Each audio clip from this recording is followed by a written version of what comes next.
I want to say good morning, ladies and gentlemen.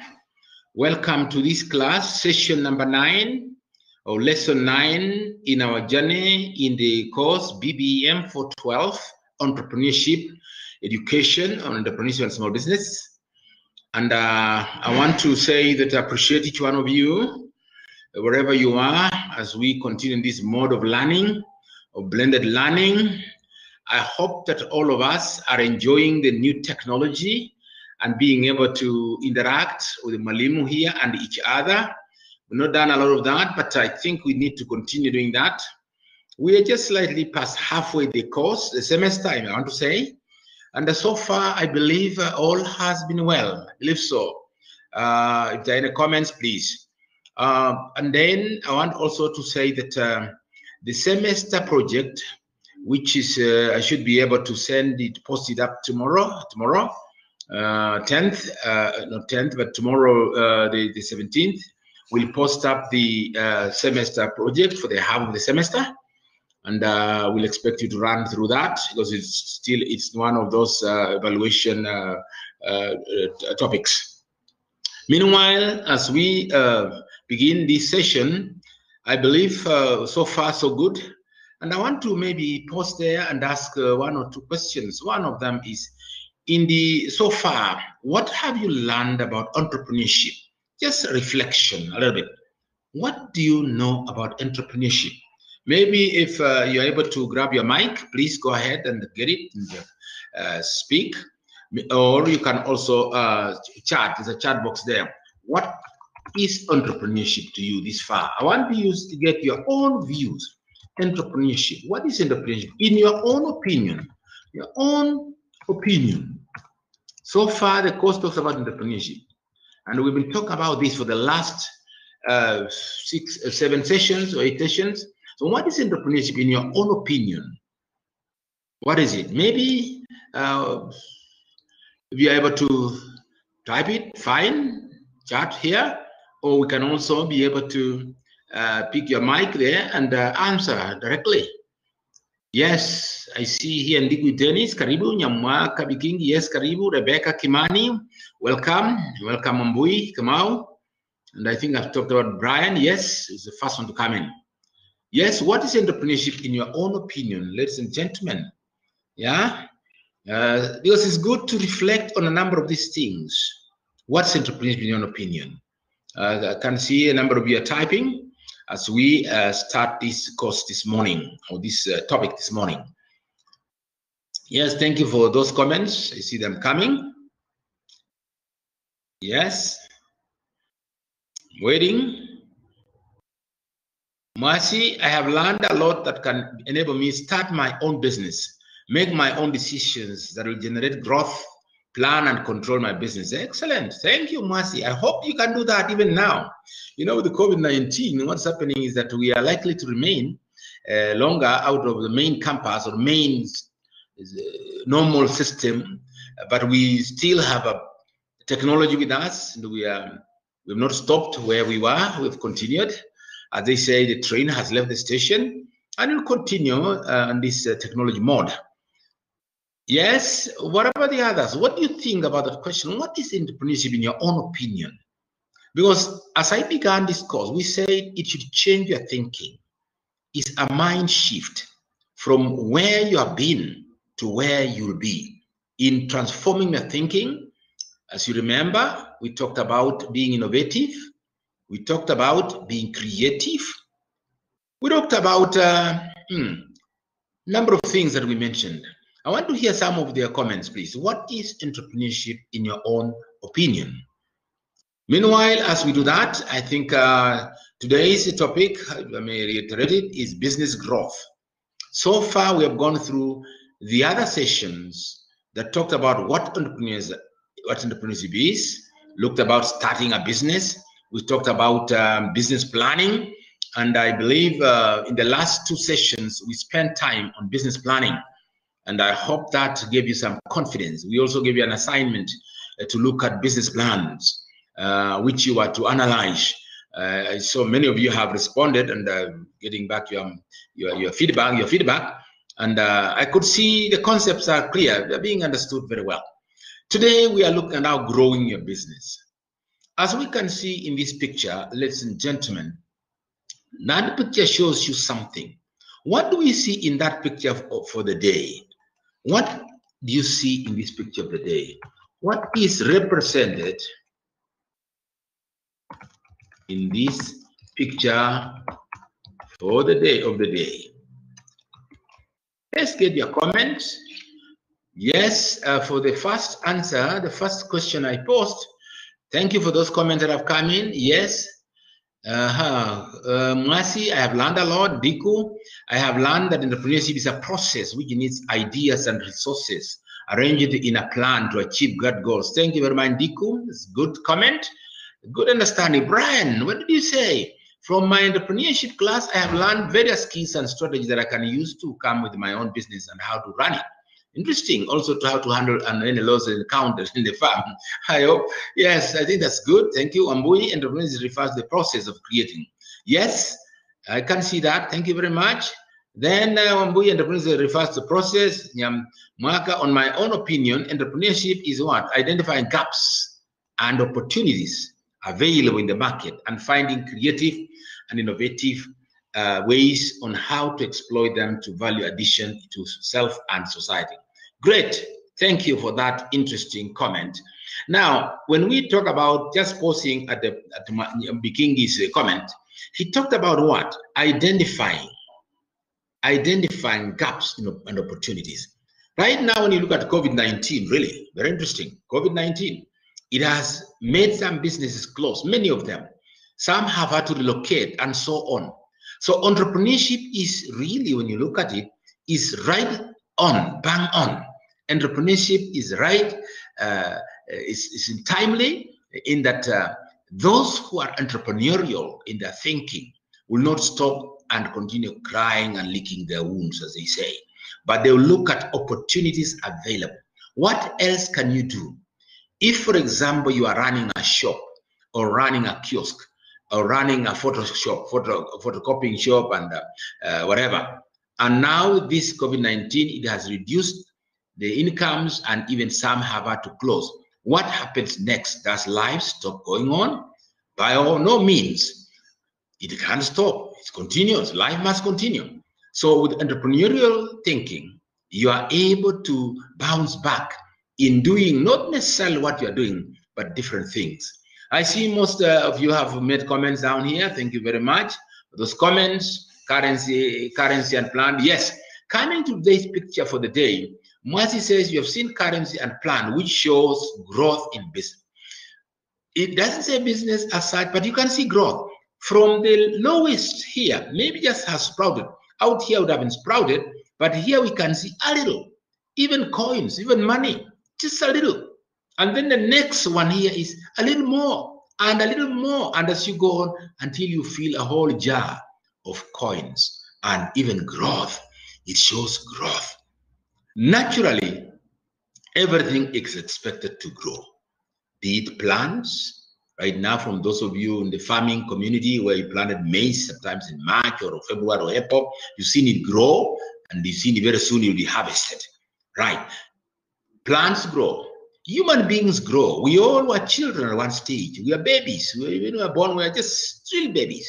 And then we have grown to adults. And soon we'll be older grandparents and things like that. Growth. Businesses are the same.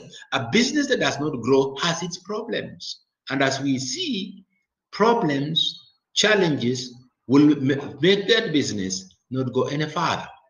You must grow. You are either growing or you are decreasing. You are either increasing or decreasing. And the same adage we talk about even in business.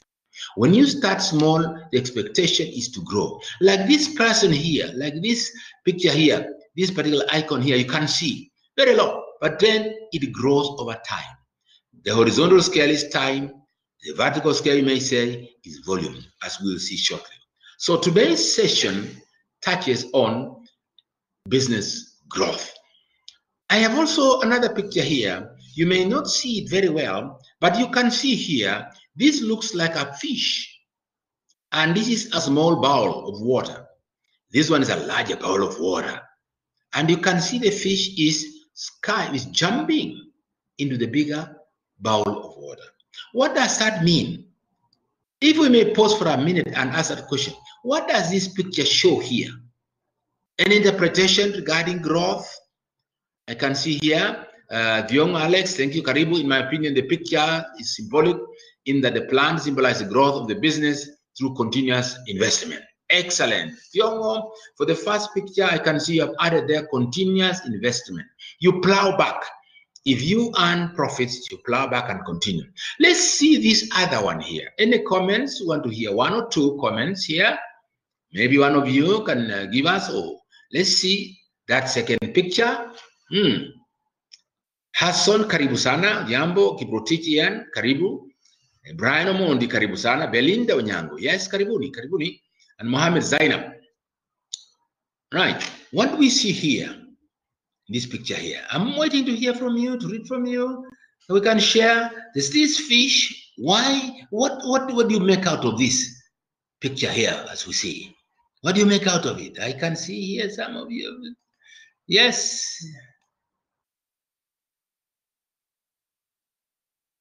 Being in the pictures is political plants growing. What about this one? What's happening?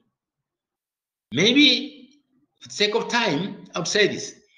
You know, the bowl has become smaller, and the fish has realized, may have realized, that it needs to get to the bigger bowl. And it is symbolic of what? Symbolic of a small business, starting as a small corner shop, and then growing to a self-service store. Bigger room. I have an excellent example of my neighbor, kiosk. We normally buy groceries from when we need a few things for the house. We've been buying from that corner shop. Today, that corner shop has expanded. In the span of 5 years, it started small, run by the man and his wife and their children as they grew. Now it has expanded, is now a slightly bigger, we may say, a self-service store. The other day, I congratulated him and told him, congratulations. Now you are squeezed, but you have grown. And I told him this, I see you growing into a big supermarket in this part of the estate where we live, Nelred.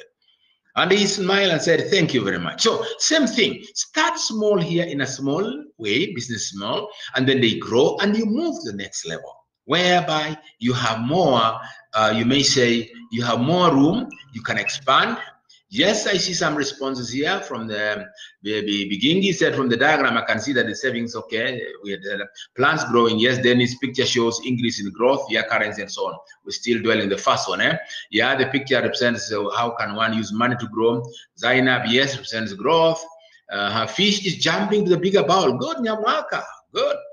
It's jumping the bigger bowl because it's big enough. And likewise, business should grow from stages. From a small kiosk to a large one, from a one matatu or a tuk-tuk, if you may use it, or a piki-piki, this border, one border, you grow and you become a small taxi. And from there, you can be a big business. This is what it is in business, by the way, including also farming. Yes, Alex, what is Alex saying here? Still typing, probably. Yeah, Hassan, the picture shows the business can expand from smaller to bigger markets. Excellent, and so on. Now, resting on your past achievements. You know, this fish here, past achievements is enjoyed here, events can be detrimental to the success of your business or your enterprise due to the threat of competition. Exactly. Competition. Out there must be other bowls and other stuff. Or within here, there's competition for food. In here, within this bowl here. So, what has happened is that you move to the bigger picture. So, there is no definite way to grow your business, by the way. There are many ways of growing your business. I will see in this class that you can grow vertically, horizontally, and laterally. Literally, there's no control or no limit or no prescribed way. Businesses grow, as we'll see, to be big, large enterprises, depending on how the owner sees it and what the environment states. Identifying the right growth opportunities will require full understanding understanding of your current performance and current situation. You have to understand where you are. This fish understood that it has exhausted the market here.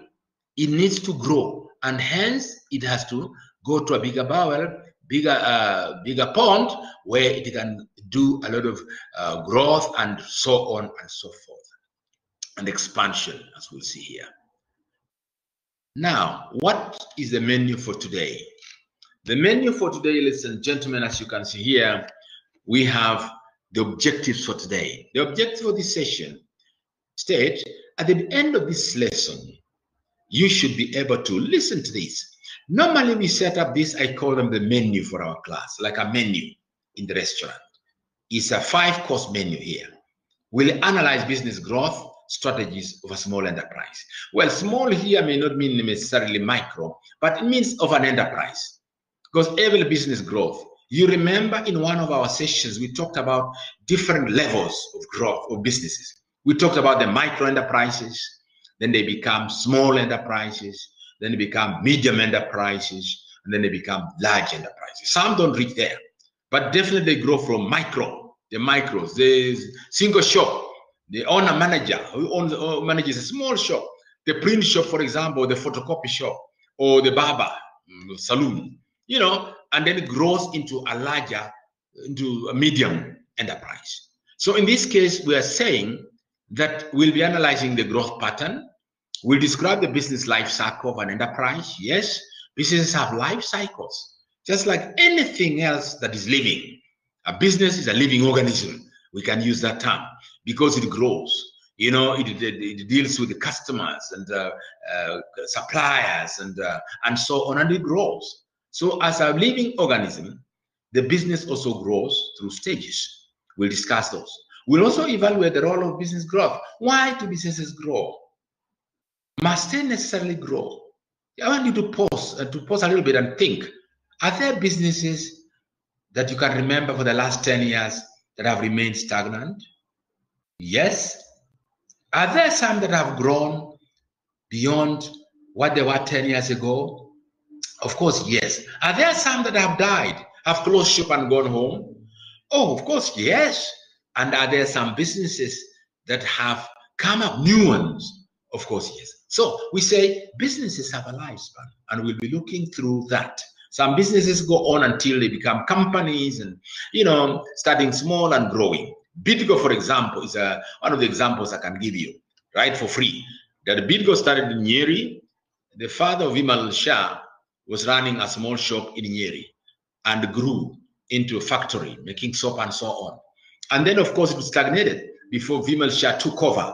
I'm talking about this because I had an interview with him a few years back, and he gave the story of his business. In fact, you can also search Bidgo and find out the growth of this, and many others, of course. I just used that as an example. So in this case, there's a growth pattern that businesses grow. We evaluate the role of business growth. Why should businesses grow? And then at the end, we may not do it in this class, but you'll be expected to develop business incubation and the suitable models. Think about what is business incubation and what are some of the models that are used in business incubation. That means nursery. Incubation is more or less like a nursery. We'll see this as we go, or a hatchery. This is the menu for the morning, for the day, for the session, to fulfill the requirement for business growth, to understanding that we may know the skills, the knowledge of how to businesses grow and why they grow, and the various ways of business growth. But before we do that, there is a quotation here that I like quotations. I mentioned this before. Quotations are actual writing of great thinkers.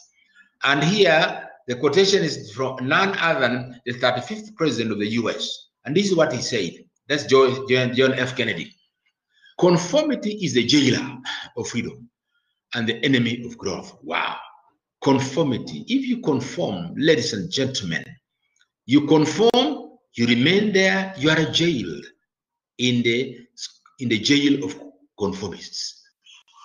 The world has changed many times, grown, expanded, because people didn't conform. They looked at new patterns of development and they grabbed the opportunity and they grew and they reached where they are. If you get a head of state, the president that is thinking about his 50 years today, unfortunately, many presidents think of 5 years, think of the next elections. But if they're thinking 50 years for the country, posterity for the country, they would go very far. The story of Singapore, as mentioned before many times, I'm sure you read about this, the miracle of Singapore. From a third world country struggling to a first world country, which is enjoying its people enjoying one of the highest level standard of living. So it grew the country and many others. So countries grow, businesses grow, individuals grow and expand. You are in this university taking this course to assist you and help you in transform yourself, to help you invent your future. The knowledge and skills that you are learning, if you can recall when you are a year one, first semester, just a freshman, you are just lost into the university. But now where you are, ladies and gentlemen, as you continue your course, you are growing also in understanding the knowledge and skills. But as John F. Kennedy mentioned here, conformists are jailed, like they have no freedom. Is the enmity of growth. You can't grow. If you look at those businesses I mentioned in your locality, I said, look at where you live and see the business so 10 years ago or 5 years ago. If you can look at them and just reflect a little bit, some of them have remained the same and are even closing or have closed. Others have changed, they have grown from a small shop to a larger one probably, or few items in the shop to now the shop is having so many other products that it offers its customers. That's growth, you can see that. And that is what happens in most business. So this quotation of famous President J.F. Kennedy, conformists are actually like they are prisoners of thought. They don't think outside. Entrepreneurship as a course is expected to free you, free anybody who dares to say, I want to be an entrepreneur. You are free to think innovatively, creatively, looking at the opportunities, and taking marshalling resources and running and moderating the risk as you grow your enterprise. Today's menu, as we've said, a 5-course menu, and let's begin with the first course. Ladies and gentlemen, the first course talks about growth, business growth. Business growth, as we said, growing is expanding, is increasing, as we'll see here. There's no single metric or standard used to measure growth. Various standards exist, various ways of measuring growth. And in business, we measure these using, at least we can see here 6 of them. Revenue means the amount and profits, for example, is there. Sales are there. The value of the company. We are talking about the stock exchange. We are quoting the capital markets. The value of the shares, where people go for these shares. If the shares are trading at let's say 5 shillings this year, next year they will be trading at 8 or 9 or 10. People can talk about the value of that company. And also the assets that you have. What assets do you have? Have you expanded? You started small. You bought equipment, modern equipment, transport, your own transport to bring in goods if you are a retailer. Move to a semi-wholesaler and into a supermarket, mini supermarket. Grow. You own assets and you grow. Those is measured growth. You also, number of employees, yes, from a single employee, which is yourself, to 10 others or 8 others who are out there helping in selling, helping even in distribution and marketing. You can see, you measure growth. Number of customers, yes, you can see number of customers. And here I can pause for a minute here. What other measure can we use for growth? Give us two other measures that we can use to determine growth. Yes, give us 2 other measures which we can use to determine growth of an enterprise, of a business, I want to hear from you, ladies and gentlemen. Give us 2 other measures, or 2 more measures. Is more. Give us 2 more measures that we can use to determine growth of business. We've given you 6 here. Revenue, sales, close to each other, company value, profits, number of employees, number of customers. Yeah, give us 2 more measures that we can use to determine growth of our business. Yeah, how do you tell about the growth? What tells you this business has grown? That's another way of looking at it. Besides what I mentioned here, what can you say? How can we say that business has grown? Thank you very much. I see Dan Kibor. Oh, Dan Gibor, long time. Output of the business, yes. Maybe products. Maybe you could say more a little bit. When you talk of output, what do you mean exactly? Is it the amount of output? Is it the variety of output? Yes, Dan, I'm posing that question to you again. Mercy, sales and market demand. Market demand in terms of what? You did say a little more. Sales, yeah, we've said it, market demand. Or Albert introducing other competitive products line. Yeah, it would be good to say, to be more specific here. I mean, a little bit explain a little more. I know you just typing question here, which is okay. And your name is a coverage and enterprise, yeah? Coverage of an enterprise terms of land, okay? Maybe expansion in terms of physical facilities, maybe that's what you mean. Yes, award from business competition and quality products, right? Yes, increased production, right? Yeah, thank you, Michael. Here I see increased volumes of sales, the physical size of the business, improved cash flows, right? Yeah, reputation of the business, right? You hear business have grown and people talk about it. Market demand in terms of quality, track your competition, and so on and so forth, right? We can say, thank you very much for those comments. Growth, you can see, we can use many other metrics or standards to measure growth. And by the way, growth is seen in terms of each sector. Sectors are different. If it's a chemist, there is a pharmacist, growth would be meaning bigger shop, bigger location, a bigger facility. Would also mean instead of buying some of those drugs directly, you are actually processing them yourself. You are manufacturing them. That's also growth. So different approach of looking at growth. But thank you. Yeah, thank you about thinking about growth. Think about those businesses around your own hometown or village. See what kind of growth can you see in the last 5 years. Maybe 10 years might be too far for you, some of you guys. But 5 years ago, look at those businesses. What is it that you've seen has shown growth? Using these metrics and any others. All right.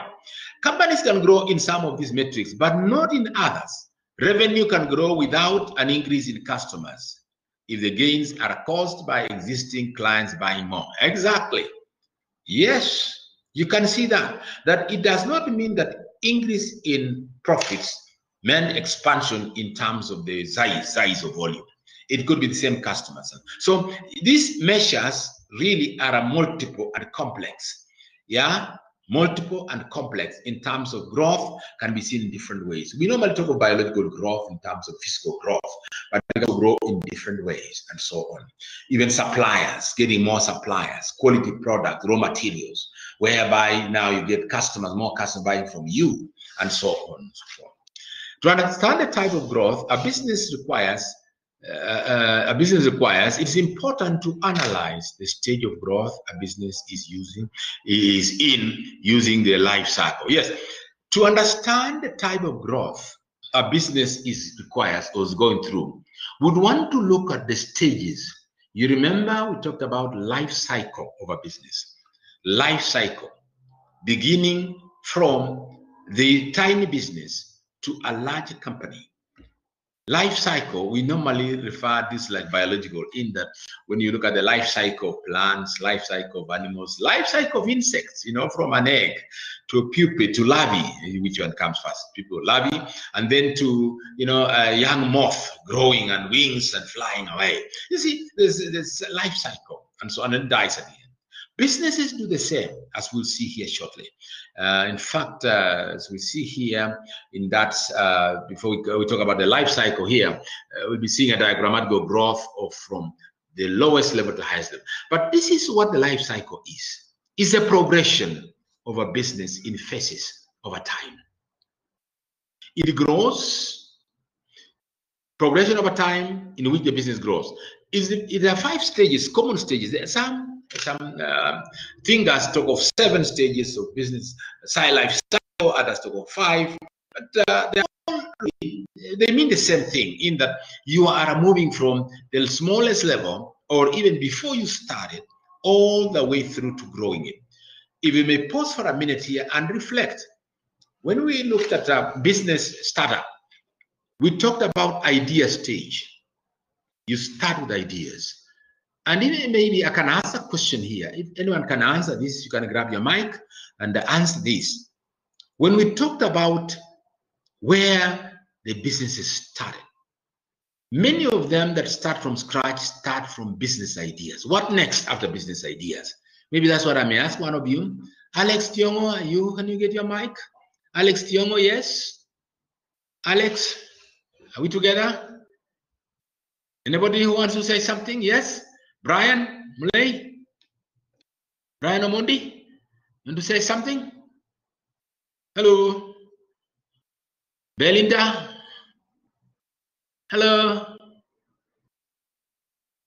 Yes? Anybody wants to say something here? We're saying this. Looking at business, it starts with another idea, business idea. You remember, if you may recall, I think the second session or third session, start lesson in this course. What comes next after the idea, business idea? I want somebody to say something. Hello, Hassan Yambo? Hello, are we together? Right. So anyway, maybe as we go along, some of you might respond as we go along. But what we're saying is this. From the business idea generation, you grow into opportunities. And from opportunities, the rest is a journey forward. When you talk about the 5 stages, it is a startup stage, just right at the beginning, launching or startup. Then there is growth, and we divided growth into early growth, where you are struggling, business is wobbling, whether to grow or not. You remember a young child starting to walk for the first time. Even you, even me. When we start to walk for the first time, you have to gain the confidence and stand with your 2 legs, small legs, hold on something to support you to stand. And then slowly you walk 1 step at a time, in a faltering manner. That's how business do also. When they are taking off, they are just beginning to take off after they start. You open the doors, you have invited everybody. Maybe you had a flashy opening ceremony to call everybody on. You had maybe celebrities around to maybe talk to people. And it was a wonderful, wonderful incident to open the shop or the business. Then from there now, the journey begins, because you have to get customers. People will come in peeping and saying, is there a better thing here than other shops around or something? And then they grow. And so that's growth, early growth. When you begin now having sales, people are now beginning to buy from you. They now identify themselves with your business and they come in and grow. So there's that growth and there's that rapid growth. People have picked up their things and they know about your business to run. Then, of course, there is checkout, according to this, checkout of some businesses are not doing very well, and the maturity. Checkout here is actually early, or you may say rapid growth, then maturity, then decline or regrow. Some businesses die, some repackage themselves and grow, as we'll see. During the growth of a small business, a company will go through the stages of business life cycle and encounter different challenges requiring different interventions. Yeah, when you grow, there are different challenges. It's mirroring even the human anatomy. As you grow from a baby, you're being fed mother's milk, then weaning food, then you begin eating solid food, then you begin now eating nyama and others, and you continue growing. Business is the same thing, that they go through those stages, but in different way. And there are challenges at each level, and we'll see that. Every stage of the business life cycle brings new or pre-existing challenges. There are challenges that are there always at every stage, and you have to surmount them. Solutions that may have worked for one stage may not work in another stage. Solutions for stage 1, when you are just beginning, at solutions at maturity level are different. You can repackage them. As the business matures, operations and priorities will change, therefore requiring business financing to also change. What happens here is when the business grows from a small single shop to multiple shops or to a supermarket, you can see there are many things that change when the businesses grow. And then understanding the different stages of the business life cycle will help one prepare for the obstacles that your business will need to conquer in order to succeed. What are we saying here? In order to succeed, one has to master those stages and challenges at each level. If I may pause for a minute here before we look at the stages really. What are some of the major challenges? What are some of the major challenges, use the word major challenges, of a growing business, a growing enterprise? What are the major challenges? Give an example. An example of the business. business you are referring to. Give an example of the business you are referring.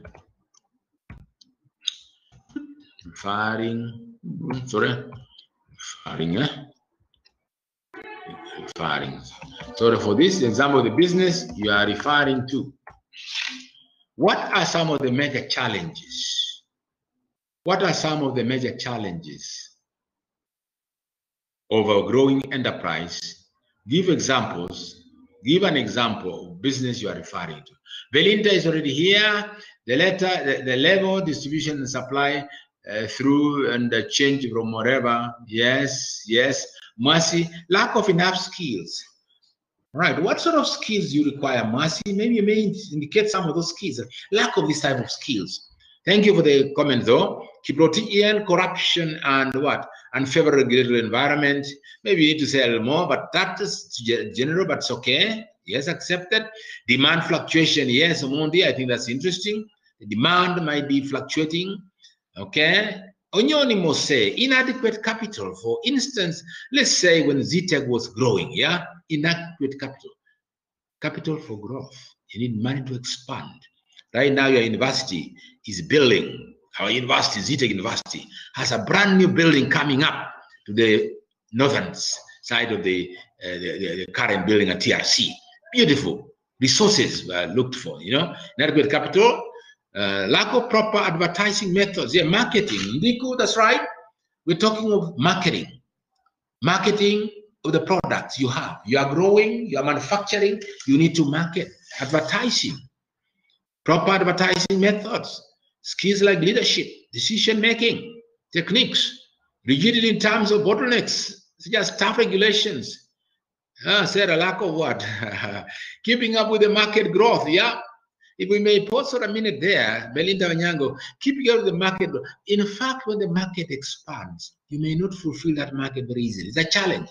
Competition by already existing businesses, yes, that's a challenge.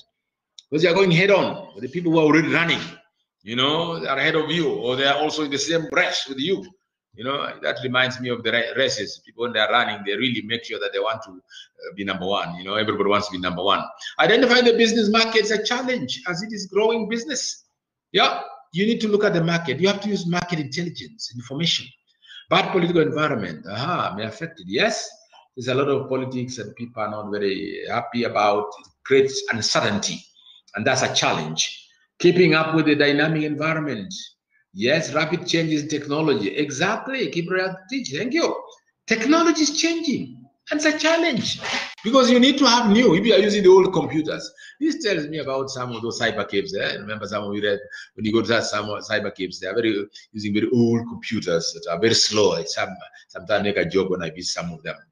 When I want to do a quick mail or whatever, and I don't have my computer, and you realize some of those computers are the old type. Okay, culture is there. What is about culture, Mercy? When you talk of culture, you indicate what you mean. Experience, acceptance from the surrounding community you are growing. Yes, Lamayan Mingati, right? Sarah Kinama, lack of adequate capital to start and run the business, mostly small enterprise. Right. Some of you, I would want to request you to say something. Probably you can grab your mic so you can ask a question or comment on this. Yes. Kiprotich Ian, can you say something? Just expand what you're saying. You said rapid changes in technology. Keeping up with technology can be really challenging. Do you want to say something about that? Yes? Expand? Hello? Kiprotich Ian. If not, there is Kibe Amedius. Amedius Kibe. What do you think? Give us your comments. Hello? Okay, so those are some of the comments. Yes, a lack of adequate capital to start, run. Starting, you already started, but expanding. If you are expanding or growing your business. Those are some of the comments.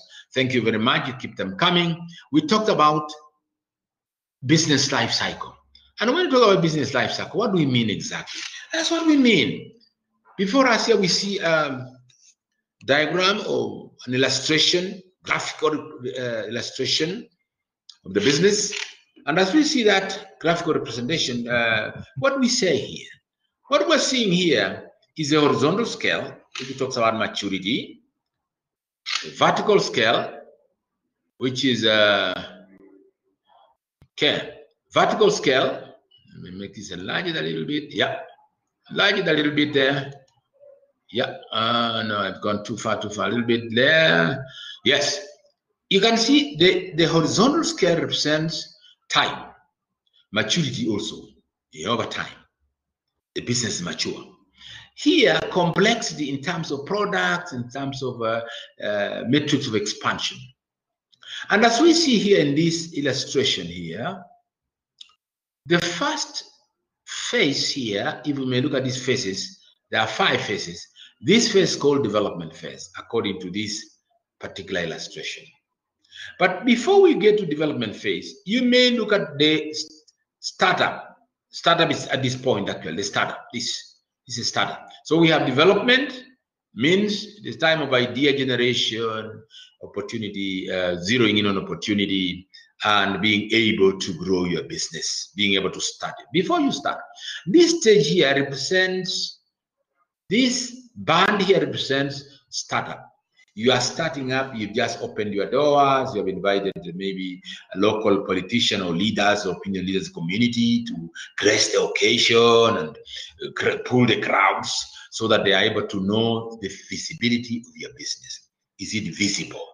That's what you are doing, that they can do business with you. I see petrol stations when they're opening, they normally have somebody come and open it, and there's a small party there. You have bantams or those flags flying there, beautiful festive mood. And then there's the bang, the highlight of the speech of the local politician or leader talking about this is a new business, welcome this business, and blah, blah. They talk about nice things about the business. You're starting your business, and you're starting with a bang. People can notice now, wow, there's a new kid, the block, yeah, a new kid in the block, a new business, either petrol station, supermarket, whatever it is, a manufacturing plant. Remember last year, our president went and opened a factory somewhere near Nakuru, Simba Cement Manufacturing. Big factory when you pass near there. It was a special day. Why did the president go there? He went there to provide what? Provide the kind of confidence, that this, we are doing business with this industrialist. He has opened a new factory here in the community, rural area, manufacturing cement, will generate employment, will do business, that kind of thing when you are starting up. So you start up stage, there are a number of things, preparation you make to start your business up. Then from there, of course, there is the growth stage. Now you have started, the big crowds are gone during the startup. Now you have to begin telling people now, hey, we are here now to stay. We have a new factory, it is yours, it creates employment for your children and sons and daughters, and we can do business because our cement is the best cement. You can go talk about that, our best things. Then, of course, once the honeymoon is over, you get into now expansion, expanding. You have new outlets. You can look for new outlets, new partners to market your products. You go into alliances. You get into partnerships with the distributors and so on. Okay. Then, of course, maturity stage comes in. And maturity stage comes in. Now you are maturing. It's just like a child growing and has to move out of house. Like most of you, I believe, all of you here, be moving out of house when the time comes. Yes, Amedius, you want to make a comment? Amedius Kibe? Yes, Kibe, I get your on. Mic's on. Yes, Kibe? Kibe Amedius. Hello?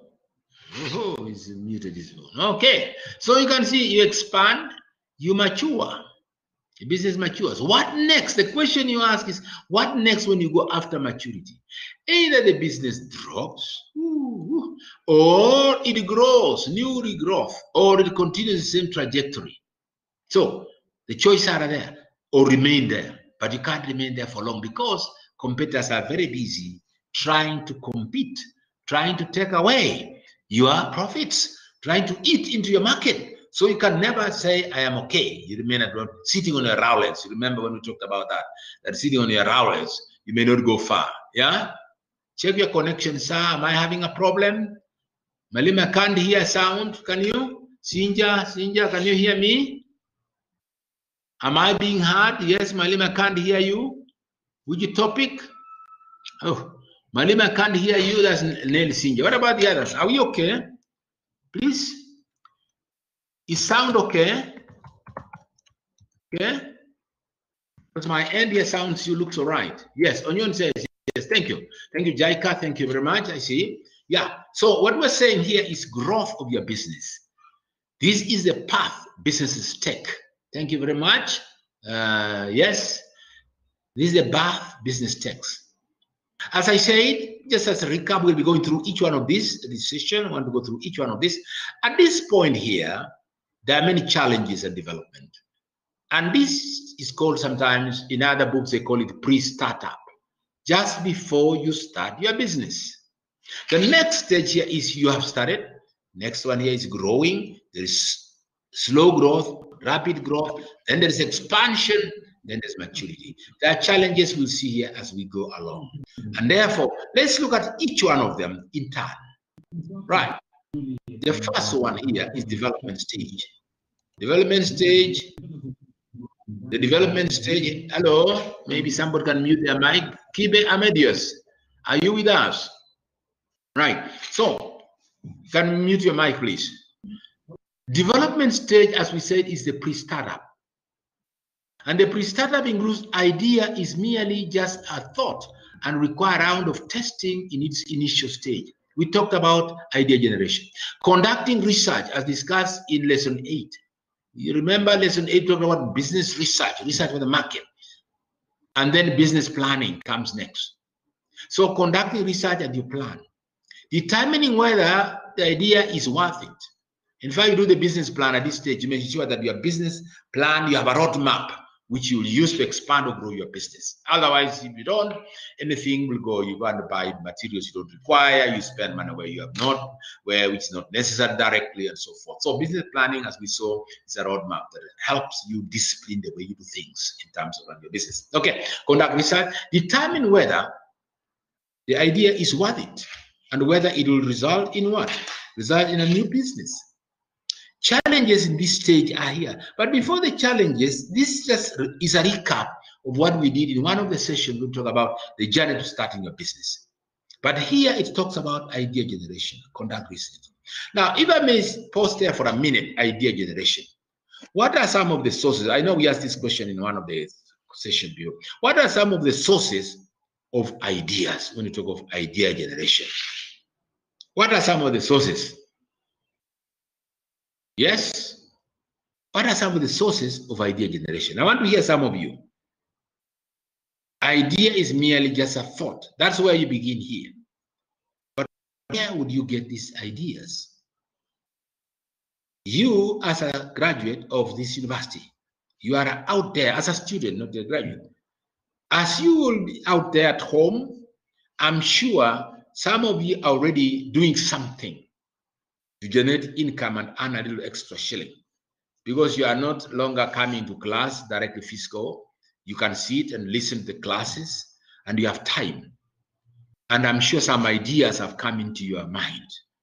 Where are these sorts of ideas? And some of you have started business, by the way. They are running enterprises. I hear some of you saying, look, Malimu, I'm doing something. I'm buying, selling fresh foods, fresh vegetables, you know, in my shopping center. You know, I coordinate. I know where the farmers are, get them, pay them some money, get transporters. And here we are, people who are retailing them in the market area or shopping center. I'm in business. Where do they get ideas? Where are these coming from? You remember we talked about various sources of ideas. Observation, you see what's happening. Learning from others, reading, all those sources. So ideas are merely thoughts, unless you do what? Unless you put them into the next level. You test them, does it work? If you're talking about here, people want fresh fruits, citrus fruits. Where are they found? If you are, let's say, in Nakuru, where would you get fruits from? You may say they are coming from either Kerio Valley or coming from Ukambani, the drier parts, where it's warmer climate. Yeah. And you can link up with the people there. Travel there probably and see for yourself if you are really serious. And then link up with the people, farmers who are growing them, and transporters. And they are delivered to Nakuru, where you have customers. Ideas come in. So after ideas, of course, you've done your research. Your research is going out there, reading more about it, and ensuring that you're there. Determine whether the idea is worth it or not. Is actually saying, well, if you brought oranges like 3-4 tons, that's a kanda, will they go? Will they not? You test the market. If it works, well, you continue. If it doesn't, well, you have learned lessons, you go to something else. This is how the testing stage. You can also observe and so on. Then, when you talk about ideas here, let me pause for a minute here. What are some of the sources we have not mentioned of ideas? Anybody? Hassan Odhiambo or Belinda. I would want to hear some of you. Yeah? Onyoni? Do we have Onyoni Mose? Experts. Good. Newspapers. You see that from magazines. Thank you. I can see you mention this. Yes. The internet. Right. Internet of things from successful entrepreneurs and business success. Market survey. Why? You guys. Why? You business journals, exhibitions. Right. We are on top of things. I can see that. Yeah. Good. Thank you. Ideas, source of ideas. Now the question is, what are the challenges then at this stage? You know, this is a pre-startup stage. Pre-startup, the challenges, business idea profitability. Yes, business idea itself. Profitability is another point. Is the business profitable? For how long is it going to be profitable? Market acceptance. Is the product being accepted in the market? Or will they be accepted? Your new products, the other people established? Establishing business structure. Yes, you need a business structure. One that is able to sustain. Buying from the farmers, coordinating the farmers, getting them brought to the distributed. You don't have to store them. You may not need a storage place for this. So you link the farmers and the market. Challenges are there. Market acceptance, linkages with establishing that conduct and that structure, and then accounting management. How do you manage this business enterprise? Those are things that come in at the startup. These are just a few pre-startup. There's few ideas before you start. Even location, even capital is there. You know, all this, even human resource. You might not be the only one if you are dealing with a bulky staff that requires more than one person. You have to challenge is also getting the right personnel. Like today, when you talk about getting the right personnel, it's very tricky because most employees that we get today are people who are there for a short time. They're looking for another job. They may not stay, depending on the nature of the activities they're doing. People don't like routine work, where they're doing the same thing over and over. They don't like routine work. They want things that are challenging. Even you guys, if you get a job, the first job is just doing the same filing. You know, as a whole graduate, you're filing. You might be an IT expert, but you see what they just you to do? Go this, you know, you go through all the system and they give you one that's routine. You realize that you are challenged. You are not being challenged. So this is challenges getting the right workers and employees to start with you. You may say there are so many, but it may be a challenge here. All right. Then, of course, we go to the startup stage. Startup stage is interesting in that you are opening the doors to allow other people to come who are called clients. People want to buy, and people were just regulators also, the licensing, everybody's coming to your business and so on. But more so you're interested in the customers. At the startup, you need to have established a customer base, or you'll be establishing as you go along. Making the entity legal, so this last time, legalizing your business, developing products and services. Of course, you'll have started developing this, manufacturing, provision of products or services, yes, and getting feedback from your customers, adjustment of business model to ensure profitability and fulfilling customer expectations. Yes, you want to adjust the business model. How are you doing? Maybe what you planned is not exactly, yeah. If it's a shop arrangement of the items there, the products you have may not be the ones accepted, or maybe customers want something else. Challenges here include managing cash reserves, managing sales expectations, accounting management. Again, here you are looking at managing finances. establishing customer base, and establishing market revenue. Yeah, presence, market presence. How far are you in the market? That's why you will have a team out there scouting, finding opinions from customers to see whether your products or services are known elsewhere, have reached the potential market. It's the same thing with institutions like a university like this one. We are all the time in the marketplace trying to establish whether our clients are satisfied and whether our competitors, we are doing better than our competitors. That's what a business is doing. So at startup stage, you are really doing a lot of things to ensure that your business runs and is accepted and is satisfying customer needs. Because the key thing here is a customer. You can have very beautiful products or services you're offering, but without customers, you realize that you cannot go very far. So in this case, the key customer is king or customer is queen. So the challenges are here. I've just mentioned a few of them. And probably at startup stage, are there other challenges? Are there other challenges at startup space? Let me just pose that question. Are there other challenges startup stage? Are there other challenges? Are there other challenges? I've mentioned these few, but are there others that you think could challenge your startup stage? Startup stage, you're thinking of, you're opening doors to get the people come and do business with you. Are there challenges we can say here? I want to hear some of you either posting, sending comments, or you grab your mic and talk. Yes, are there any challenges? Other challenges? Tight and rigid government regulations at startup.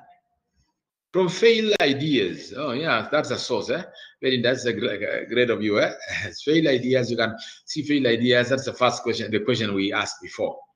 Tight and rigid government regulations. Yes, lack of dedication, which will minimize risk for failure. Dedication by who? Yourself or employees? But that's a good one. Lack of commitment. You know, if you are in it half-half, then of course you expect you may not do very well.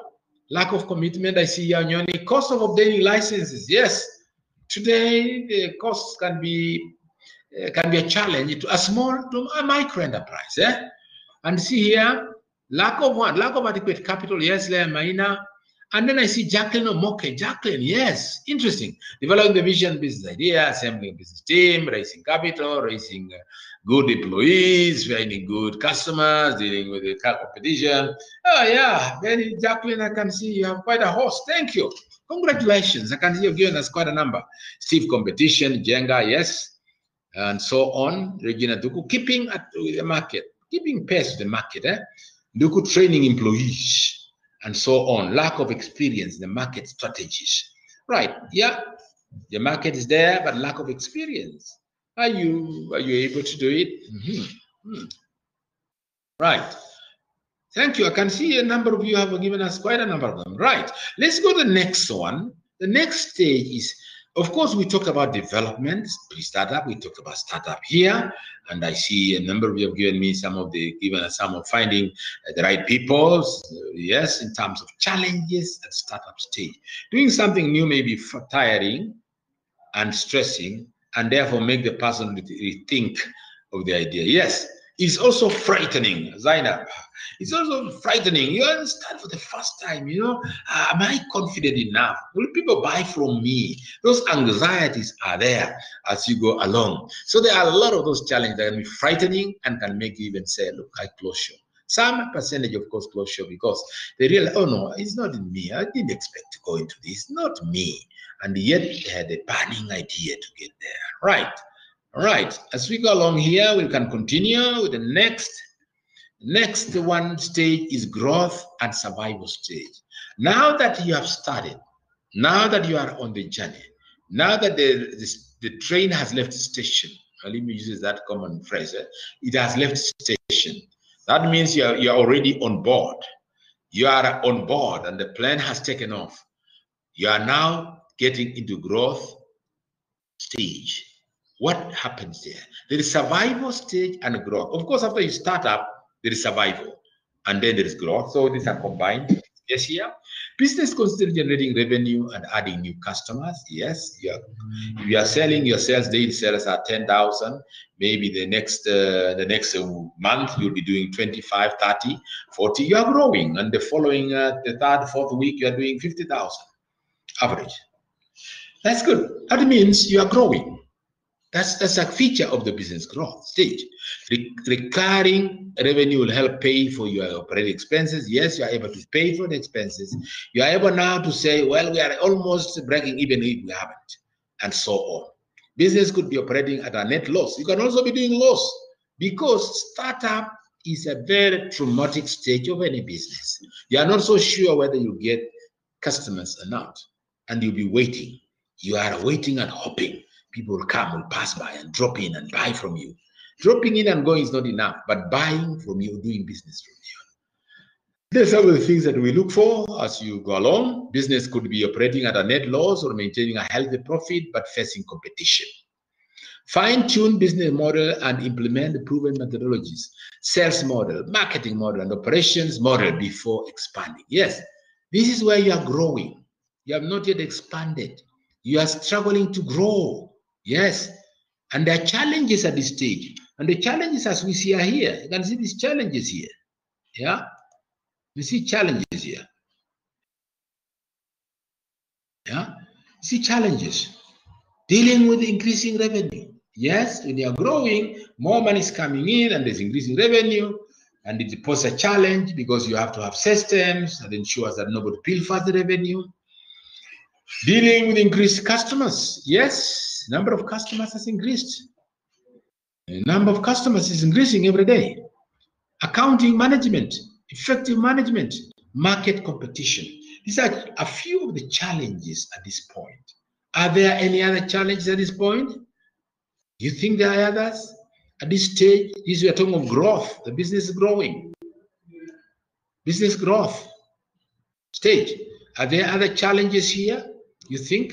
We talked about dealing with increasing revenue. Is that a challenge? Should we be happy? Hallelujah. We are making more money. Instead of 100,000 we made 2 weeks ago, we are making now 500. Interesting. Hallelujah. Yeah. Dealing with increasing. Is that a challenge? Of course it is, because you don't have systems, collection of that money and accounting for it. The principle for every business is this: all the money should be banked, and then payments by check. Although we are moved the next day, we are now paying by wiring out money, you know, instead of paying by check, writing checks. Although the checks are still here with us, you know, you pay by check. You give me an invoice asking me to pay, and I pay by check. And so when I pay by check, right, challenge increasing revenue here, it means all the money should be banked. And then all payments are by check. Don't keep cash in the business. Unless you have little petty cash to buy for sugar for tea and so on, office tea, and maybe transport the post or whatever. Or else, the principle of good financial management for any business is bank all the money. People pay you by check or direct RTGs, you know, direct transfers into your account. These days it's possible, even by through the M-Pesa platform or whatever. You can now do the e-banking directly. That's now very good technology, use of technology. So dealing with revenue, collecting of that revenue. You can see, if you may pause for a minute, that there's a lot of challenges happening today in the county governments where revenue is collected. Before the systems were put in place, people were just pocketing the money.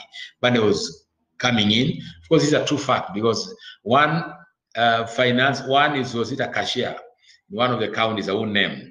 When they raided his house, he had over 200,000 shillings in the ceiling of in his house. His house bedroom, he had opened the ceiling there and thrown money up there. So when these fellows were checked, they found a lot of money. The question is, how did they get that cash? Was it paid by cash, or should it have been by check? So that there are checks and balances. Payments are by check, even during the government, and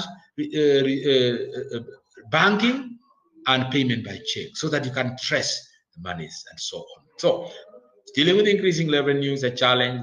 Dealing with increased customers, yes, is that a challenge? May ask ourselves that question.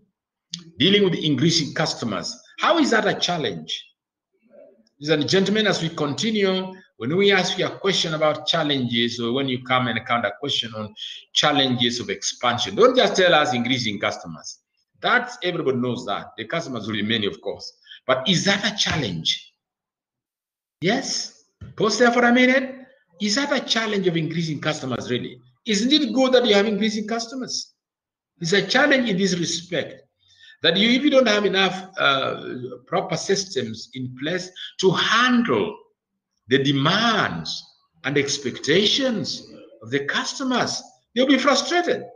It's the same thing. I even may quote this. Recently, I was in a petrol station. I drove in, and there were so many other cars ahead of me.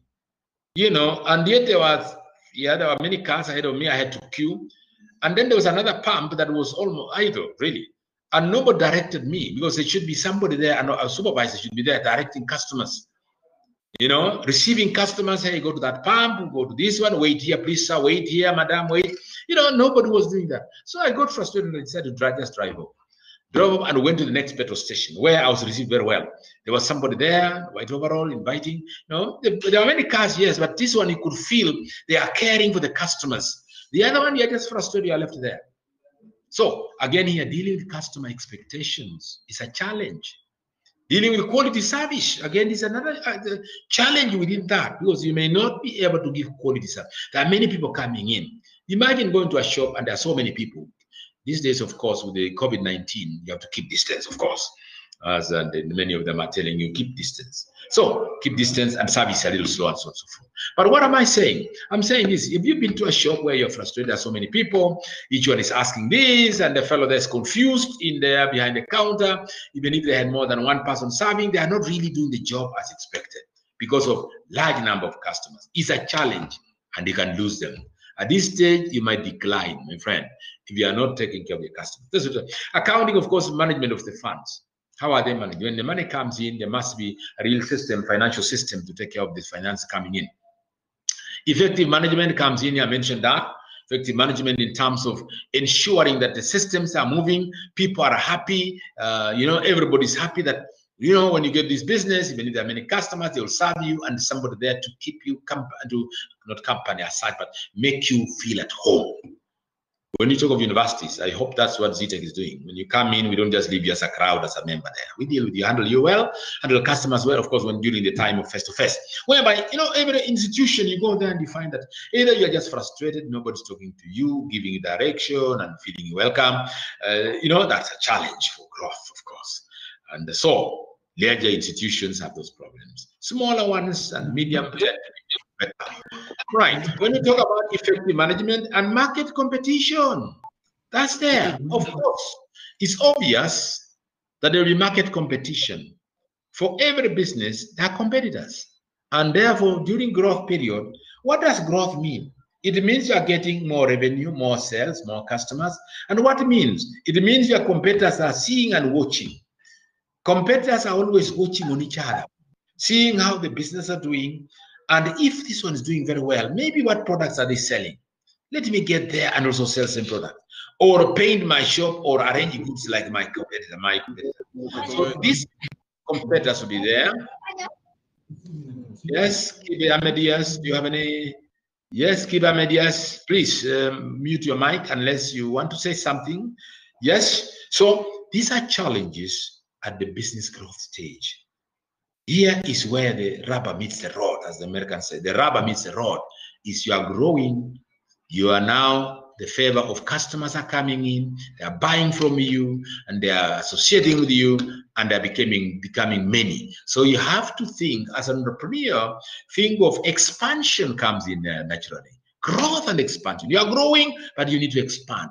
Maybe open another branch. You've seen restaurants. Sometimes restaurants, very interesting ones, if you go there and there are crowds, the owner of the restaurant has opened another door or another room, you know, to spill over. For customers, if there are more customers, they open another room next to it or upstairs. You know, they will always say there's more room upstairs. And it is a way of handling your customers. And also now with COVID-19, you can talk about home delivery. You know what you need to do. You don't have to come to the shop. Just use this platform. Give us your order. Send the right money. Give us the order. We'll give you this. We'll give you the cost. You know, we'll give you an invoice. Normally it will be online. We'll send you that. When you look at it, yes, these goods of yours cost 5,500.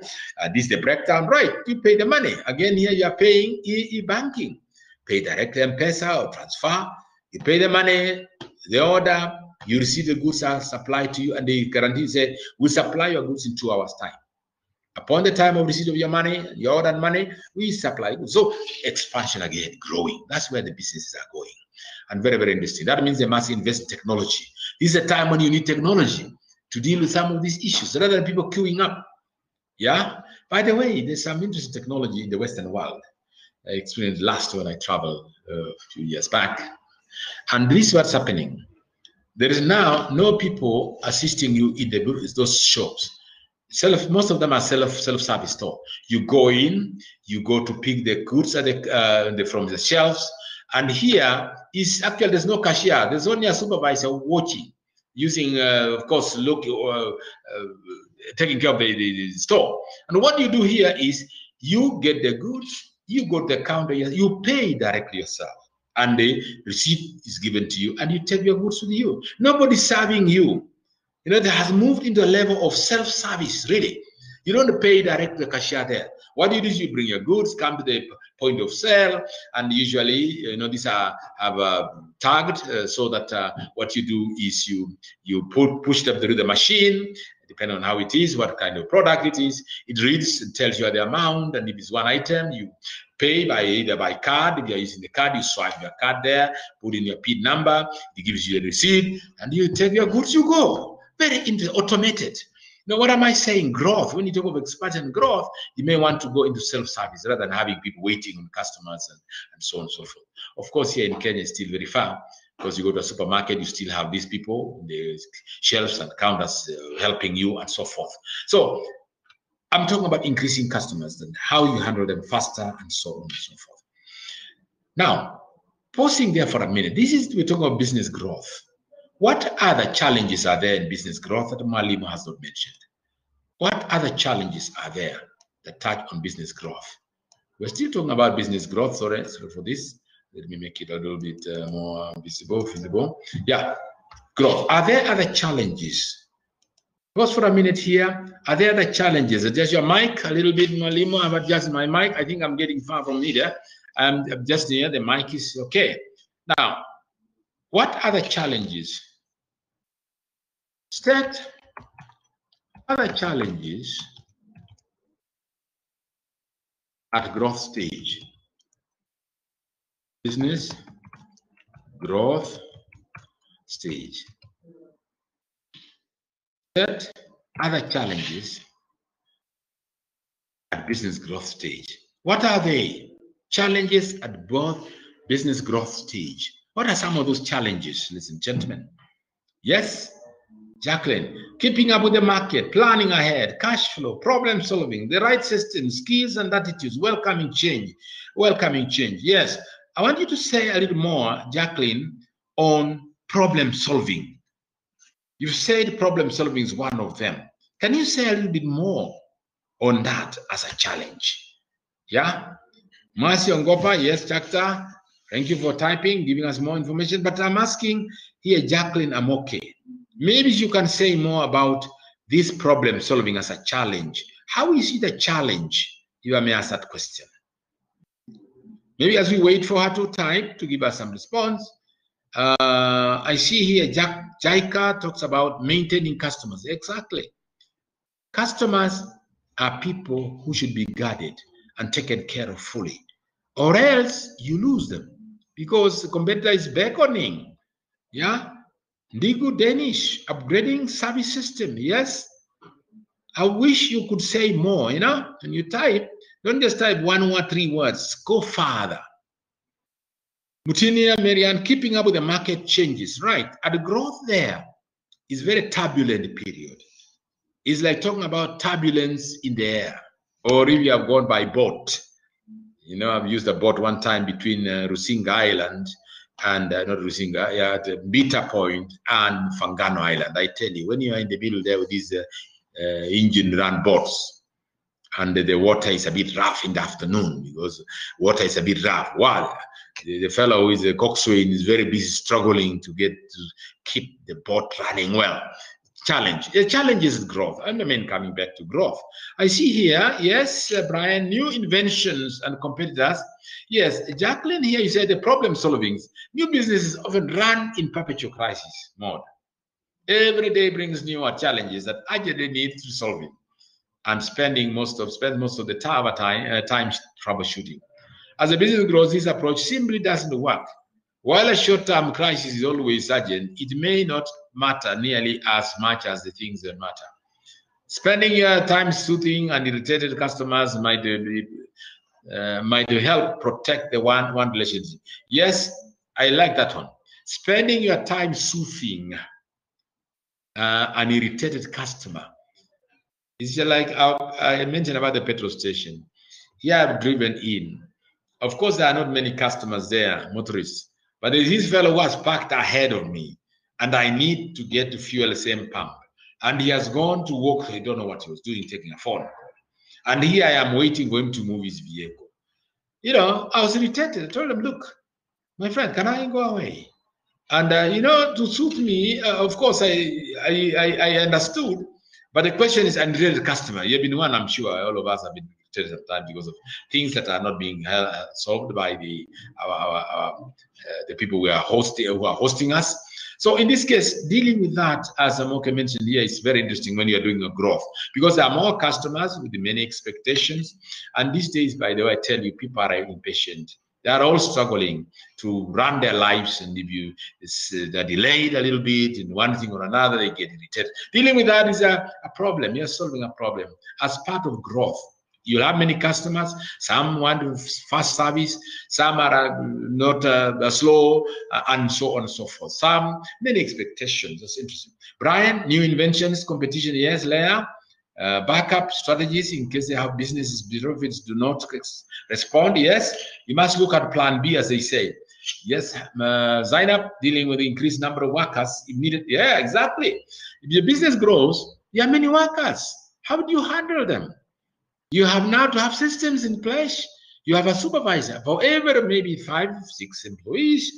You have a supervisor. In every department, you have a supervisor. Maybe those ones dealing with the customers directly, customer care in the front here. There are those ones who are helping the customers in the shelves. Yes, there's a supervisor there. The buying section there, dealing with the purchasing and whatever. So dealing with employees could be another challenge, not mentioned here, but it's a posing challenge. Learning when to delegate and when, yes, that still touches on employees. Yes, obtaining competitive advantage of instance in terms of producing affordable goods, yes. And tax rate, there comes in. Cynthia tells is just not hearing anything. Is it just me not hearing? Nearly fresh. I think most people are hearing, because if I pause there for a minute, I don't know, Nelly Cynthia, probably you need to adjust your hearing mode, because others have not talked about it. It's only you. I believe everybody's hearing me, and except maybe Cynthia. If you are not, it's good that you mentioned. Mohammed Omar, learning when to delegate and so on. These are issues that come in when you're talking of growth, because there are many, many challenges that come. And you need to think in terms of, how do I handle these challenges? Challenges will be there, and you need to see how to handle them in order to ensure that your customers are not disgruntled. Your customers are happy, they'll come back again. You need people who are satisfied. And if people are not satisfied, then of course you have the problem of you are losing them. And you lose them very easily. Right. Mercy, I have already, okay. Okay, I see all those responses. Mercy, I have already. Compensation plans to both employees, poor marketing, not able to get benefits while you start up, maintaining effective internal control system. Yeah, Mike Jr., I think that's very interesting. Yeah, if I may pick on that one, there's a little noise behind there. What is going to pass by? I think it's passing by. That's all. Okay, I may pause for a minute. Sorry, I'm in a place. I'm at the university, and just pausing for a minute there. Right. So what are we saying? We're saying that there are many challenges, especially at the growth stage, because that is a make or break. When you are starting a startup, there was no people are still inquiring. This is a place I can do business with, and so on and so forth. But when it comes to growth stage, this is where you can either make or fail. It's like when they're talking about flying. Some of you may have flown by plane. You've seen planes flying. You know, they talk about this. When the plane is taking off on the ground, it has to go with speed. 100, 150, 200, 250, 300, 350 kilometers an hour. Then it begins, you see it rising. And as it rises, it goes to full speed. All engines full throttle.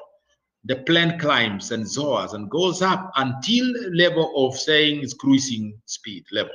That means it has reached a point of now flattening in terms of going in another direction. Otherwise, it was climbing. So growth here is like climbing.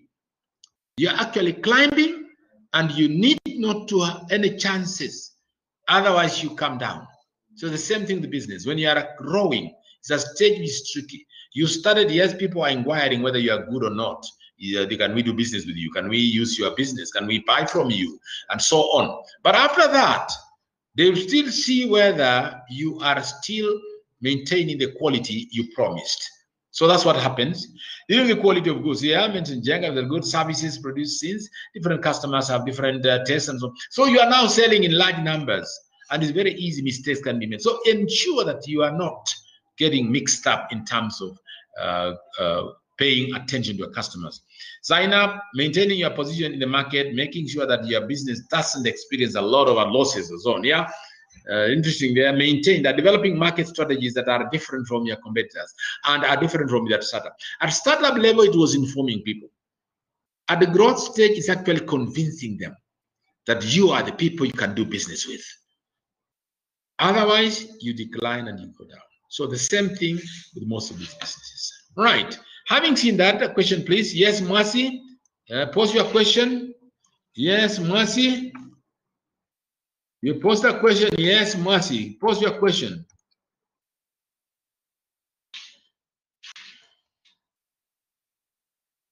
Yes, Mercy. Let's see that question from Mercy. Mercy. A question, please. Yes, Mercy, she's typing. While she's still typing, let's continue to think about growth stage. Look at the various industries, be it manufacturing, be it retailing, be it farming. You know, you can be farming, horticulture, or chicken. You know, some of you, I'm sure, are aware of farmers who are keeping, or pigs, for that matter. Some are keeping chicken, pigs that are growing horticulture, vegetables, fruits for the market. They are doing that. And so they must grow, or running a small kiosk or shop, or transport system, or whatever. We are waiting for the question from Mercy. She had handed to post a question. Post a question. Yes. She posed a question.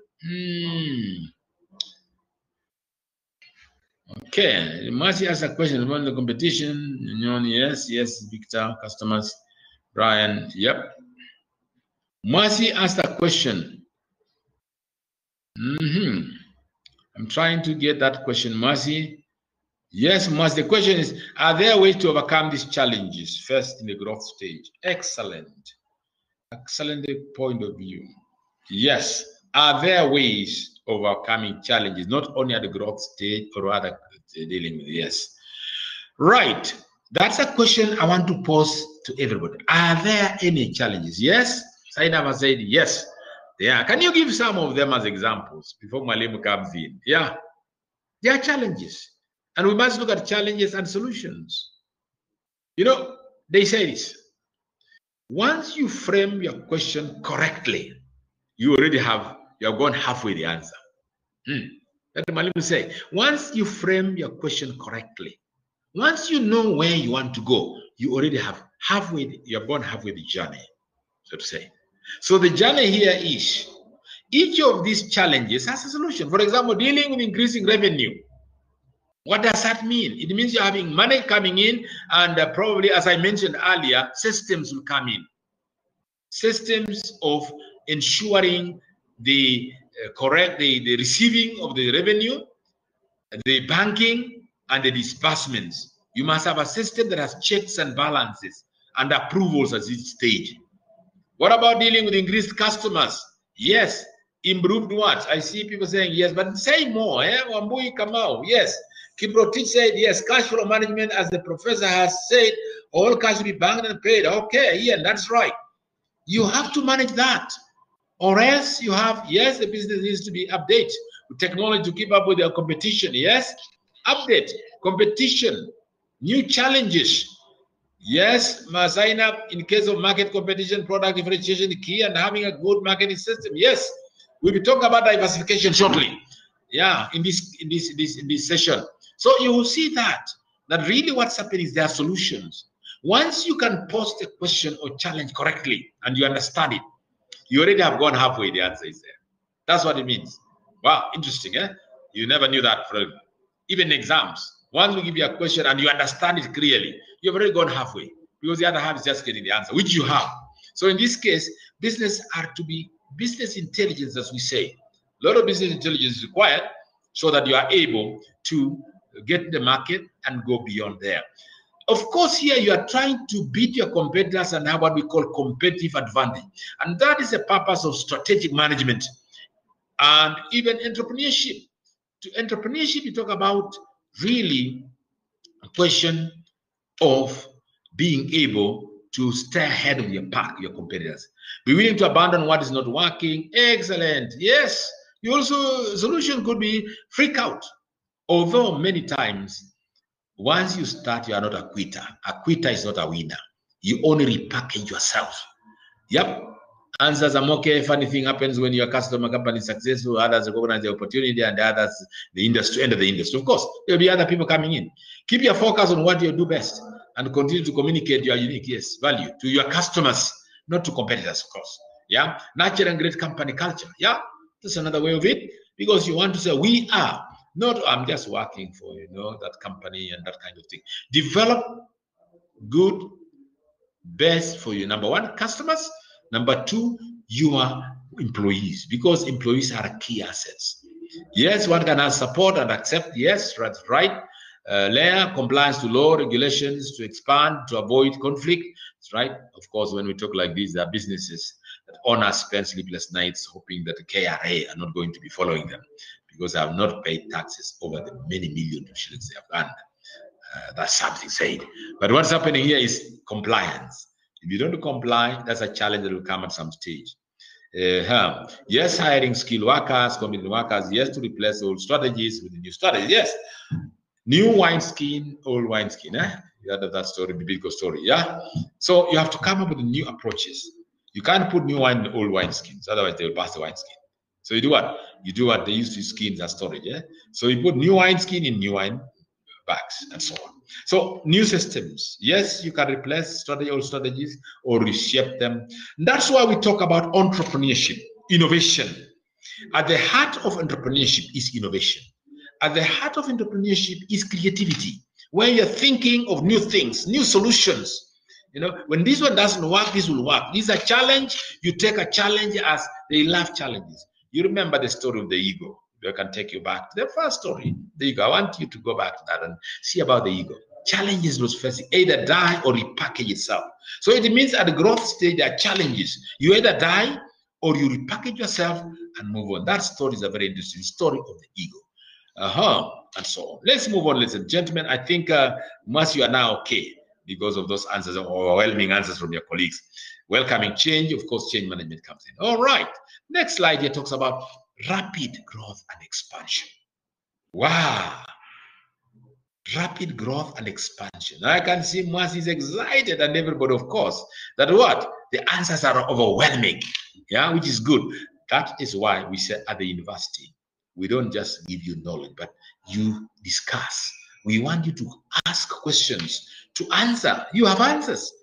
Malibu doesn't have all the answers, but he points you the right direction. And this is very interesting in terms of learning at the university, where really we are participating. The only thing I've not heard some of your voices, but nevertheless, I think keeping this chat going is very good enough. Right.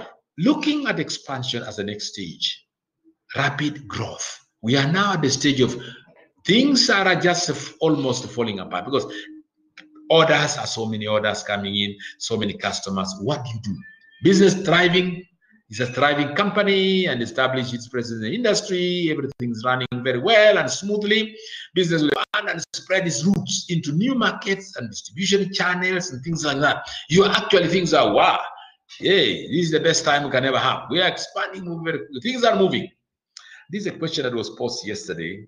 If you watched the webinar, some of you watched the webinar and commented, we're talking about resilience in business after COVID-19, resilience, the new normal, as they say. And one of the things we're being posted is that, are there businesses today that are making profits? Yes, pharmaceuticals are a little bit. Yes, hoteliers are. Now they have gone into, and supermarkets and the foodstuffs. Anybody dealing with the foodstuffs, I tell you, that's where the market is today. So you are talking about expansion in that area, foodstuffs. I saw someone selling foodstuffs in small kiosks in my small town, my town where I come from. And today that one has grown into a small mini market dealing with the what? Dealing with the groceries and more so fresh foods, fresh vegetables and fruits, So businesses are doing well, they're expanding. And I asked this person, how is business? He said, oh, business could never be as bad. It's good. While there are others who are lamenting, others are rejoicing. Not that rejoicing because others have gone down, but because of good profits coming in and so on and so forth. Anyway, besides the point. So business thriving and doing very well at this stage. What next? Increasing market competition is there. When you look at the competition here, challenges, there will be increased or intense competition. And you have to find ways of countering this. Again, of course, the financial will never be left behind. New markets have their own challenges. If you are expanding new markets, there are different tests of customers and expectations of customers. You can see that. New products, new services are required in the market. Expand existing business. So your model has to change. You have to change even the way of dealing with even the structure. If you had one supervisor, you may increase and have 2 supervisors or sub-supervisors. There are many things that you'll be expecting to do. So in that case, there are many, many challenges that you face, but there are solutions always to be able to deal with them so that you move beyond rapid growth. Rapid growth can also mean a death of your business, because if you don't make this stage, you'll have lost customers. And therefore, when you lose customers, it means you are no longer relevant. When you are not relevant, you pack and go home. When you go home, what happens? Or if it's a company you close, what happens to the customers? What happens to the workers there? A good example is this hotel, which is the Norfolk. You remember the Norfolk was closing a few weeks back there. The senior management CEO wrote letters to all their employees. We are going home. And we're going home next month. That's what they did. But then the government and other stakeholders came in and said, no, you can't send home over 200 employees. You must find a solution. And of course, they are prevailed upon. They have found a solution. They are growing now slowly. The government is opening up the space for the tourism industry with the conditions, of course. And these are things that are happening. So growth is there, but the challenges are there. Challenges can also bring you down or can help you expand your business. And so you can see the challenges I mentioned here. If I may pause there for a minute, I see some noise out here, construction. Is this noise affecting you? Is the background noise affecting you? I'm asking that question, please. Let me know. No. Onyoni Mose, how are you? Fine, sir. That noise affecting you? There's a background noise. Not at all. No, thank you very much, Angela, Otieno, Belinda, Mercy, Mohammed. Thank you. Then we can continue then. So we are talking of rapid growth. And I want to pause a minute here and ask this question. Which company or business, in your own opinion, is at this stage of rapid growth and expansion? Which business or in which industry do we have business that are expanding at this stage? Which business do you think are here at the moment that are expanding, they are growing? Are there any? I pose that question. You can pick the mic and talk, or you can type. Which business are expanding? Or there are none. If there are none, say Malimu, hakuna hata moja. And if they are there, say, yeah, this business in this industry are doing very well. Yeah? Leah, excellent. Safaricom. Leah talks of Safaricom. Yes, we are using Safaricom now in every place, village. You know, we are using these telcos. Safaricom is there. Supermarkets are there in high demand. Yes. The banks are also there. KCB, somebody talks of KCB. I'm okay. Yeah. Quick Mart. Yes. Supermarkets. Yes. Businesses growing at this time. When many small enterprises have gone online, business dealing with online sellers, Jumuiya and others are doing very well. I agree with you. I could agree more than that. I said, I agree with you. These businesses are doing very well, I tell you. Why are they doing well? Because of their model. They have to change their model business. For example, the banks, the financial institutions, you no longer get queues in the bank. You can do your own mobile banking, and they have gone ahead to expand this. And of course, who are benefiting, Safaricom is there, doing very well, good business, and so on, online sellers. So many of them, these are businesses that are going on during this COVID-19. For instance, increased customer may cause business to expand its structure, hiring more. Yeah, Sarah Kinama, right? That's interesting. He has maintained healthy customer relations. Right. Quick Mart or some network distribution. Copia, Zulu, Zuku, Internet. All those internet service providers are actually doing good business. Zoom. You don't even forget about Zoom, you guys. We are using Zoom now. Zoom is doing, they said, it's 3,000% English during this time of COVID-19 because the demand for Zoom is very high. And whoever came up with Zoom, they are making their money and laughing all the way to the bank because they have a software that you can easily meet with other people across the globe or within a given locality and so on. Right. Having done television channels, local languages, and so on and so forth. Right. So we talk about rapid growth. These are the challenges, and this is what the features of rapid growth. When we go through this, ladies and gentlemen, I expect you to look at what are the features at each stage, what are the features at each stage, what are the challenges, and what are the possible solutions to those challenges. Because very soon you'll be hired, some of you, as consultants for small SMEs. You know, you are doing entrepreneurship at Zitec University. Yes, you are a fourth year or second or first year in university. Can you tell us how we come out of this situation, please? Tell us, help us, please.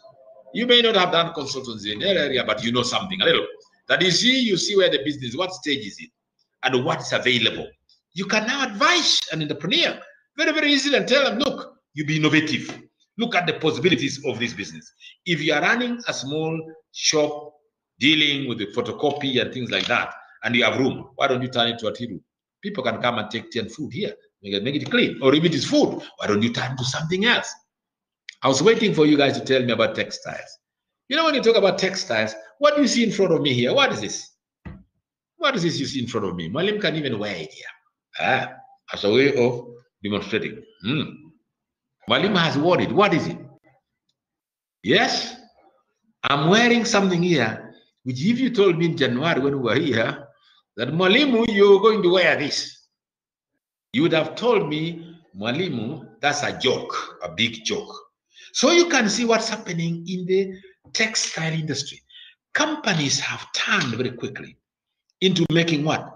Masks and PPEs, personal protection equipment against disease. So these are happening today. So while some businesses are gone down, like textile was dead, by the way, textiles were not doing well. The tailors, you know, the tailors we knew, although now the tailoring work has been taken away from them, not tailoring, and now become smaller because the bigger companies are now making this. Even the newspapers, there's one advertising saying, you want mask, face mask of different types for children, for adults, the N95, and many others, and PPEs who are manufacturing them. We are also manufacturing what?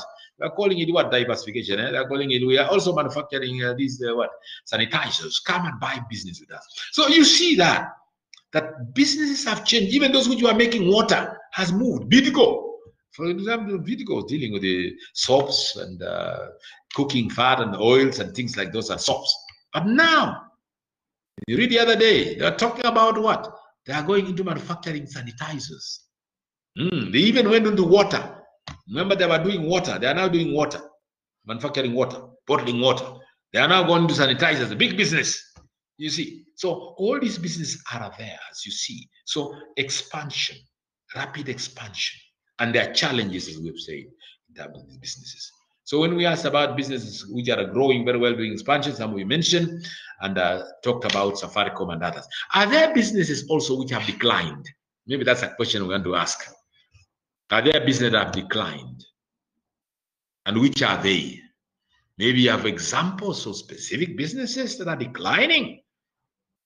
Maybe you can answer, we can answer that. Thank you very much for those answers. Masks, those of you saw my mask. Cancer manufacturing drugs, yes. Yeah, Nakumat has gone down or is going down. Akamba bus, wow. Some of you remember Akamba bus? That's very interesting. Jacqueline Amoke, I'm sure you used Akamba bus one stage. Very interesting bus company. Total Solution Company, okay, is that growing or expanding or declining? Mutumba Distributors, tourism industry picking up, open air. Uchumi is struggling, Tusky is also struggling. So the businesses are going down and there are some that are growing. So this stage here is very interesting. Let's go to the last stage. For a second, last stage. Oh, which one is that? That stage is maturity. Wow, maturity stage. How maturity? Business mature? Yes, they do. How do they mature? It's at top of its industry and has reached a level where profits are super profits. Business are at super profits and they have reached plateau at the stage there. They either remain there, like Safaricom is up there. Many others, although they don't remain there and say we are arrived, they don't arrive. They continue growing. They want to grow. They want to expand. Nobody says, well, we have had super profits. We are now okay. You remember the parable of the young rich ruler, rich fool. The Bible calls it rich fool. Why did he do? He said, well, my shambas have done very well. My cattle in the field, my property has expanded to the level where I am okay. Now what will I do? I'll gather all these and put them in big stores. I'll build big storage and keep my grains here and all my property here and enjoy and sit and tell damn my children, yes, you have arrived. What does that story say? The story says, if you read, it's there, very factual. It says that night, the Maker, Grand Maker, the Almighty, said what? You fool, tonight I want your soul. Usiku leo, I want your soul. What happened? The fellow had reached maturity, everything was doing very well, and he thought he had arrived. But there was a twist to it. So businesses don't reach that level. They will either grow further or they will decline if they don't continue repackaging themselves. Now, business at the top of the industry, it has dominating presence in the market. Yes, we know companies that are already dominating in the market. Which ones? Maybe a minute here, pause for a minute. Yes, minute here, pause. SportPesa is one of those that they went down, but not dying, but experienced losses and so on. This period, travel agencies, company. Now, are there companies you think, I've talked about Safaricom, that have reached maturity stage? They are at the top of the industry. They are dominating presence in the market. Growth is at reduced. They are no longer growing anymore because it's nothing new, according to them. Are there companies like those? Give us examples of companies that have reached what? Maturity. Give, state, provide. Provide 2 examples. In your opinion, opinion of companies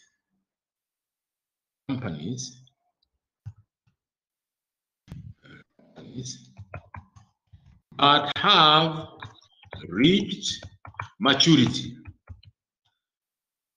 stage.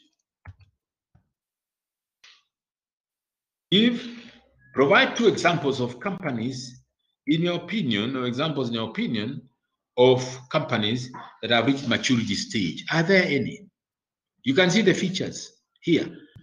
Industry top, dominant presence, growth has reduced, decision to either step back or whatever. But these 3 features, are there any?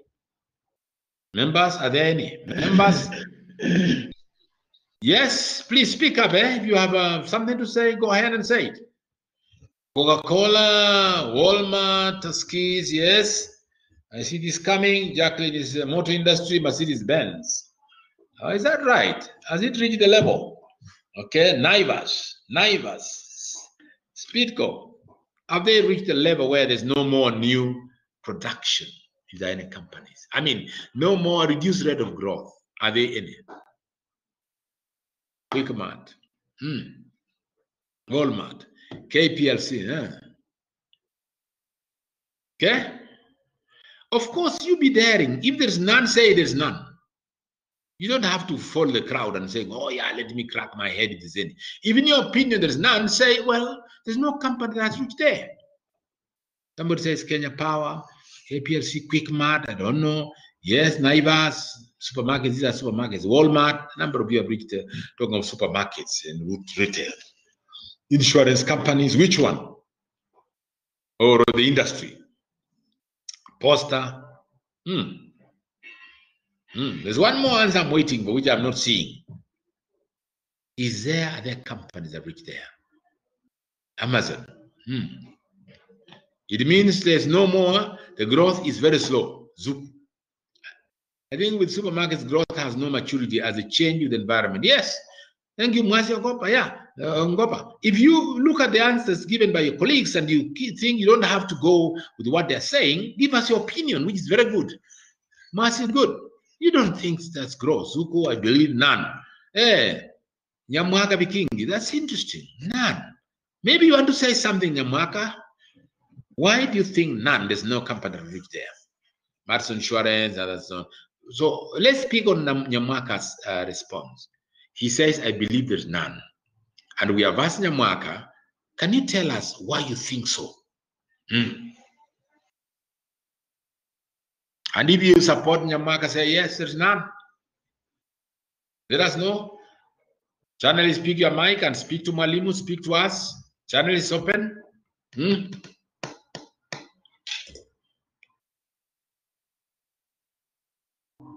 Yes. Mbui Matson, Jaika Safaricom, laptop companies, yes. I'll tell you. Nyamwaka's answer response is likely true. Why? Because every company, every business, yeah, Kenya, yes, Kenya, I think none has reached maturity. Angela Tieno is there. I support Nyamwaka. Very good in Kenya, yes. For the motor company, yes. Yes, I support him because opportunities arise day by day. Yes, Mercy Ngoba said something there. Right. What we say here is this. Businesses will always grow. They never reach a plateau. Maturity state means you have reached a plateau, flat top. You've been busy climbing until you reach the top plateau. No company reaches the plateau. Why? They're always looking at the horizon. Entrepreneurial businesses are opportunity seeking. They are always raising their eyes on the horizon. Is there anything new we can be able to add, to exploit if they're entrepreneurial? Non-entrepreneurial companies, of course, they'll die. They reach a maturity, the market is declining, competitors are there, close shop. Or change tact. But others will always be looking. I change tact, I relocate, those kind of things. Yeah. Yes, I support him because opportunities arise and day by day, companies have used innovation to keep up rising and go to the new levels. Right. No, except Safaricom because they have very few Kenyans on board as per the population. Say, because most have very few Kenyans. I don't get in your work here. But what you're saying is most companies today, although they tend to reach maturity, they have not reached there. Now, the questions are here. You know, decision to either step back to expansion or exit are there when you talk about reaching that stage for many companies. They either decide to grow or exit. Now, and then exit strategy is a contingent plan that is executed to liquidate the business under distributed financial assets, dispose of tangible items, and so on. And as we do that, yes, a few other people have commented here. Layer companies have used innovation to keep up. Yes, no, except Safaricom. Yes, Leah, you said examples using what? MSCs or whatever. Quite a number of you have said things, but let's look at this strategy here. That, you know, what they do is these businesses, sorry. Oh, yeah. Where did I go? Did I go back or did I go forward? Let's see. Yeah, we are here. While we are here, talking about challenges for maturity. And the challenges at maturity stage, as we mentioned here, at maturity stage, they include increasing market competition. Let's expand a little bit here, a little bit here. Market competition, increasing market competition. Accounting, again, financial. Moving into new markets comes in, yes. You saw the fish there to move to a bigger bowl. Adding new products, yes. Expanded existing businesses, exit strategy. If you know these challenges, some businesses have exited. They're trying to get out. Like Nakomad was struggling, Uchumi was struggling, and others. There are companies that will actually move as they will exit. But the key thing here to note is that it has reached a level where it's at the top of the industry. And being the top of the industry, you see champions. These runners, I admire them quite a bit. I never read much myself. These runners, they are breaking records. You get somebody breaks the record for 400 meters, 4,000 meters, or say this, what do you call these other races they run, the long races, you know, the marathon. The guy says, I'm a world champion of the marathon. World champion because he has done like a friend who did what? Enios, he did under 2, 1.59, under 2, Enios. Champion, world champion, you know. So world champion, it means what? You have reached the top of your industry. What happens there? It means there are no other champions at the top. But to be able to run your business, you must always continue to be a champion by looking at the horizon. In one of our class, first class, I think, we mentioned this, that entrepreneurs don't sleep. They only rest while their mind is working. And they're looking at the horizon. There are always new opportunities in the horizon. If not selling the products and services you are offering, there are new products and services that people require, customers need. So in this case, you'll be busy looking at the environment, studying, looking beyond. You look at the horizon while others go to sleep. The entrepreneur's mind does not sleep. It's always thinking, what can I do? Can I expand? Can I grow my product line? Can I diversify? As we'll see shortly, diversification. Because the market's there. Although your area of line is not in finance, microfinance, but there's a market there for microfinance. Why not get into it?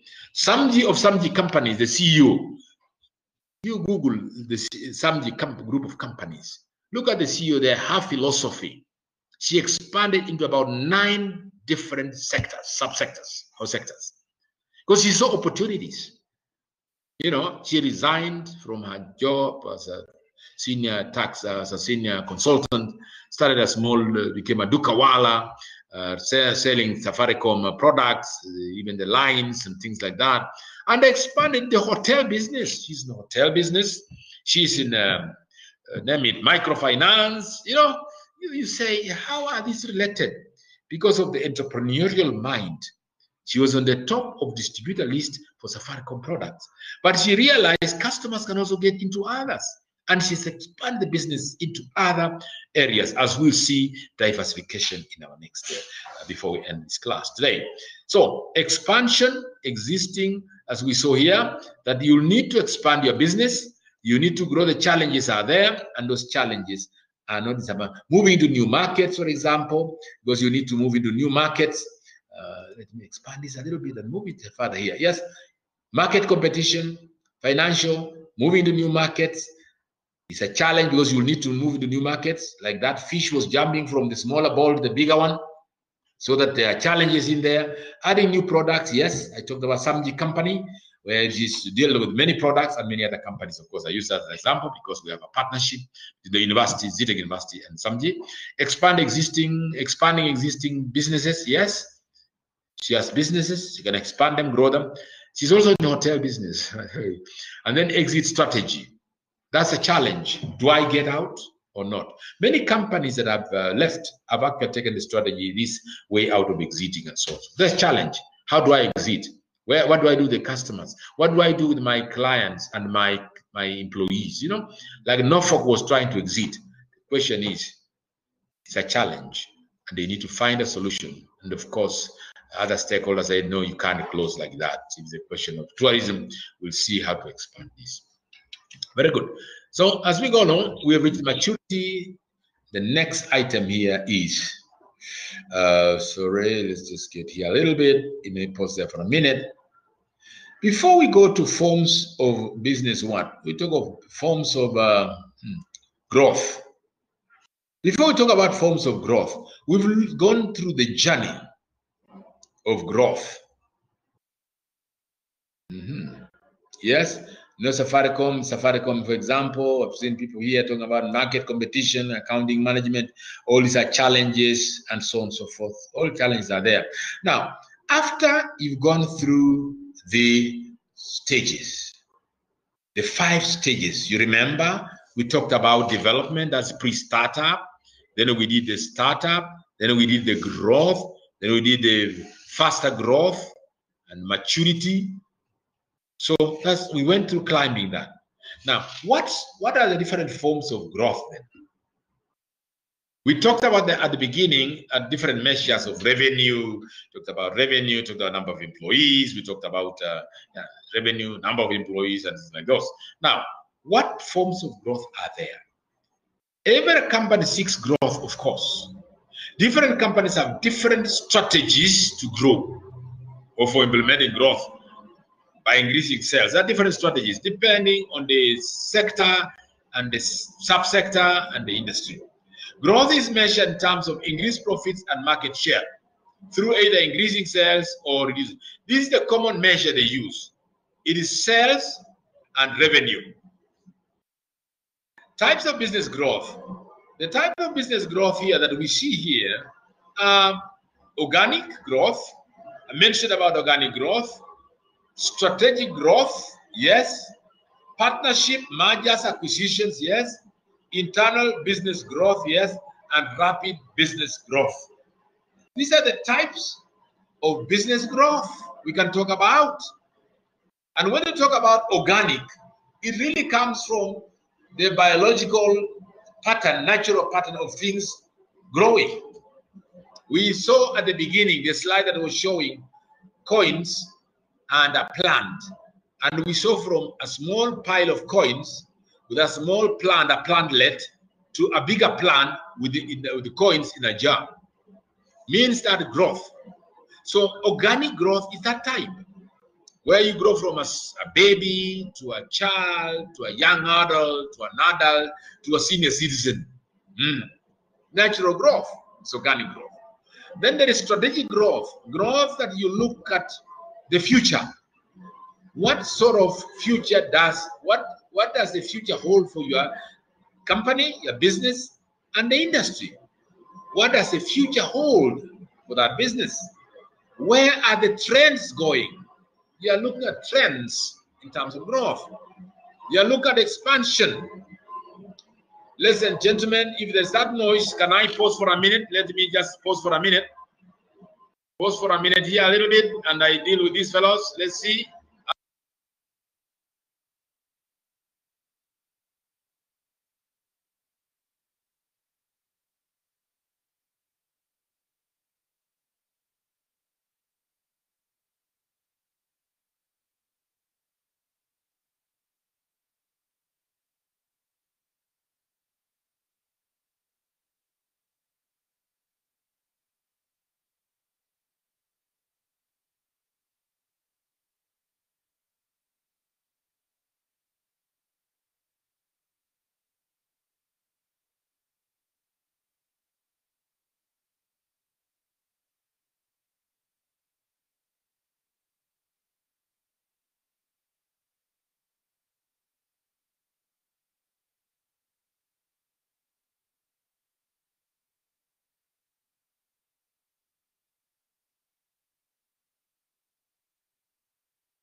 just a small.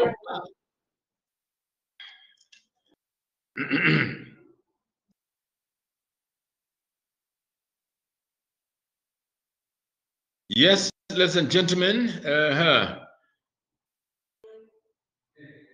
back to business. I just had to take that short pause to tell the fellow who's working out here to stop a little bit. We will not be having much of this in the next class. Anyway, so in brief, what we're saying here is the different forms of growth, and these are the common ones, beginning with organic growth, then there's strategic growth, and there's partnership, then there is internal growth of the business, then the rapid business growth. We'll look at this in turn very, very quickly as we go along. Get there. Slide 14. Look at this organic growth. Organic growth, as we see it, is talking about organic growth. This is really basic type of growth that is more effective and common. Focuses more on manufacturing, increased products and services. You are increasing what you are doing. For new businesses and also for existing businesses,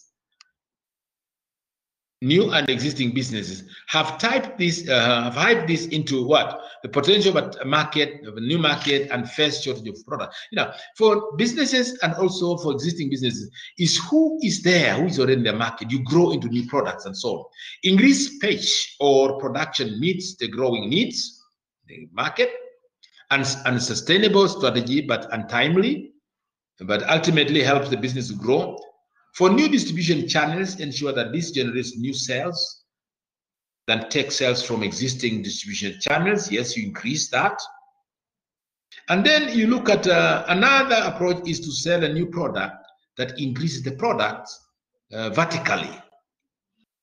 What it means really in brief here is that you are expanding, you are growing the existing systems. Your products, if you are dealing with the bottling, you can get a variety in the bottling as long as you are within the same subsector, and this assists you increase space for increased production.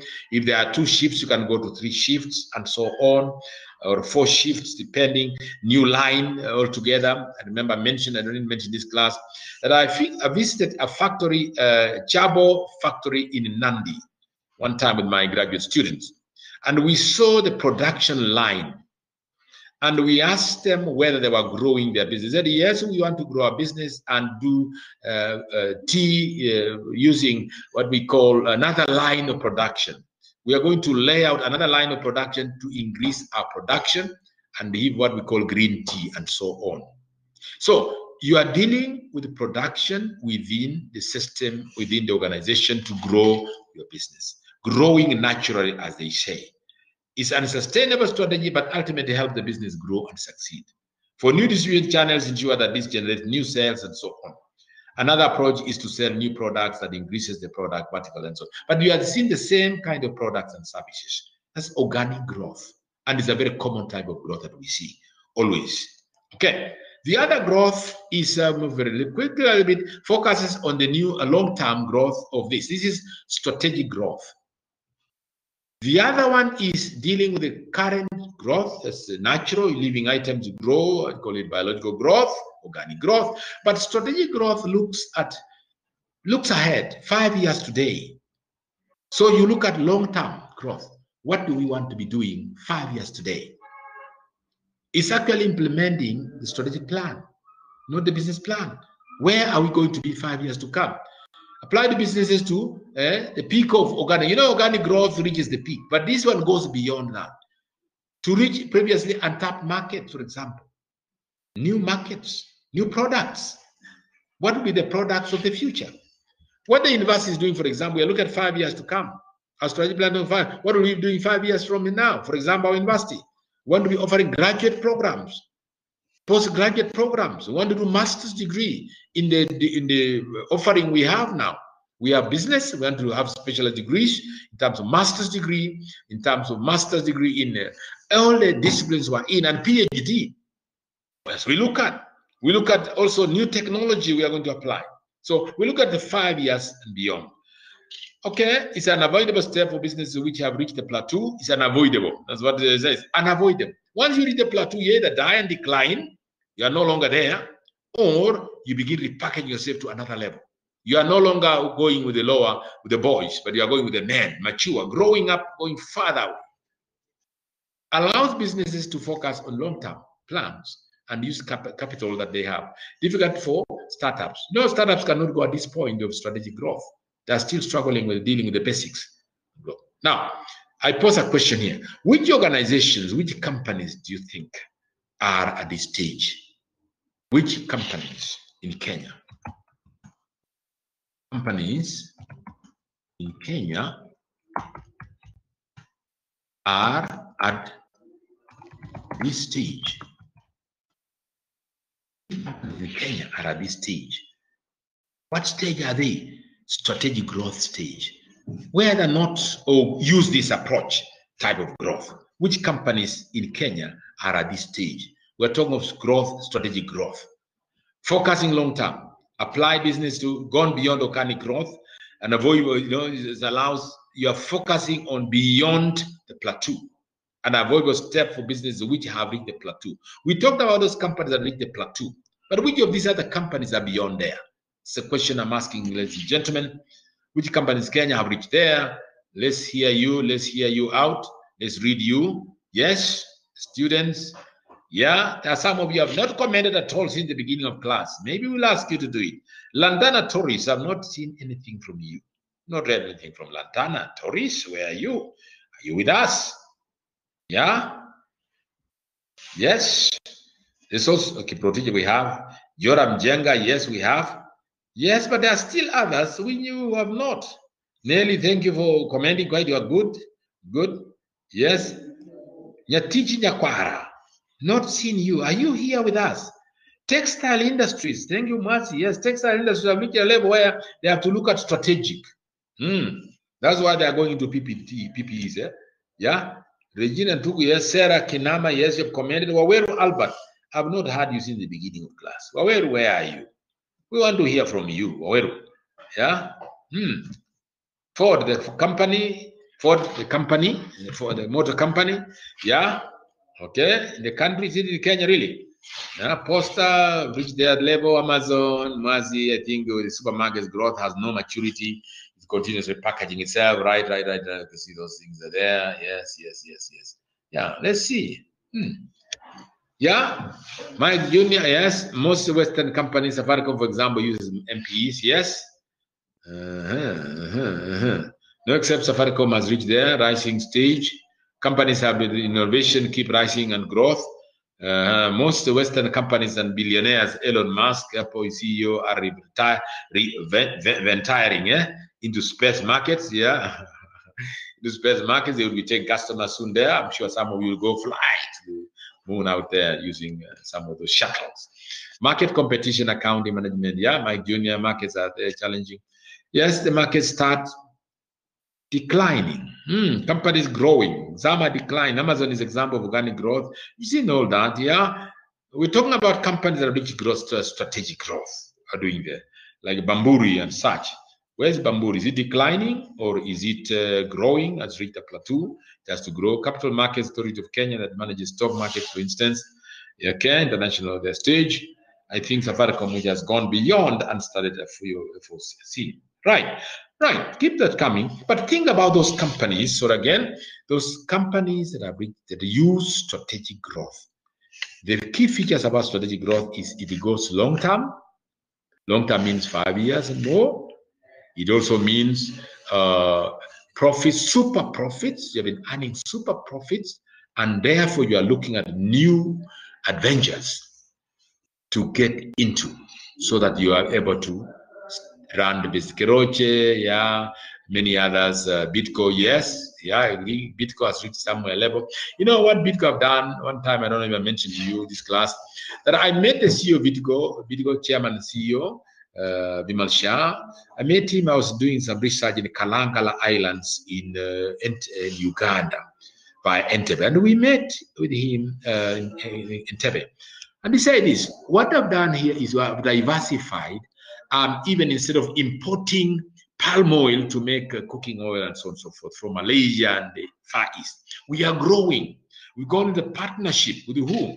With the Ugandan government to grow these palm trees in the islands of Lake Victoria, because the islands are very good for this. And so they're also doing that, by the way, in the coast. They're growing farms of palm trees to grow to extract palm oil from them. And so really that's long-term expansion. They've gone into investing into farming activity. Look at the 15, 20 years to come. That's strategic growth rate, and so on and so forth. Anyway, one of the examples. There are many others that you can give. IT companies are in all these in terms of this strategic growth. The other one is, besides great strategic growth, we have partnership, mergers, and acquisitions. So yeah, mergers, partnerships. Universities are forming partnerships. Companies are forming partnerships. Organizations are forming partnerships. Political parties are going into partnerships and alliances, as you can see. All this, is an interesting way of growing. Yeah, you read yesterday's paper. You are not much in politics, which many of us are not. But the question is, you see these mergers. Why are they signing up, with the ruling party? It's because they want to grow. And so on. Of course, there are other reasons. Companies go into partnership because they want to expand, they want to grow. Same thing, universities like your university, Tech University. We have a lot of strategic partners we've signed up with. Samji is one of them. Safaricom is coming on board. We have Kenya National Chamber of Commerce, a project we're doing. We have Huawei. We've done all these MOUs with these organizations. It's because we want to grow and expand the market base and even our products. They also do the same thing. Merger is another ball game altogether, and acquisition is another. Riskiest strategy of business growth, but with more potential success. Yeah, riskiest. If you are partnering or merging, either you are solid up. You see NIC and another bank, they merged, and so on. What does that mean? They have a bigger market then, and so forth. A Nigerian bank is taking over transnational bank. It's merging or maybe acquisition. But those arrangements showing that there is a movement of growth of one of the companies because of expansion. Can help business enter into sustained growth in a new market. Yes, like the Nigerian company I mentioned, buying transnational bank and others.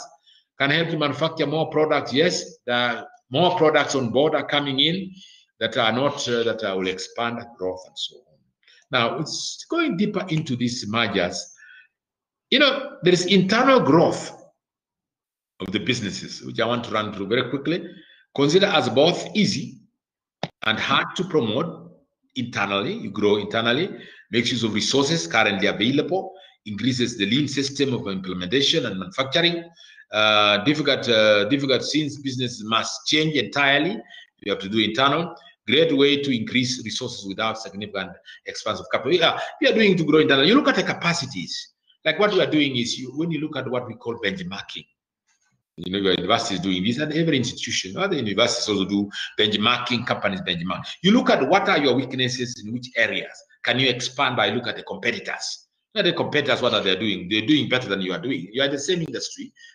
So you look at your internal systems. Are we better than them? Can we improve and so on? Can we use the resources we have to grow? These are things that you look at as you continue to grow and expand.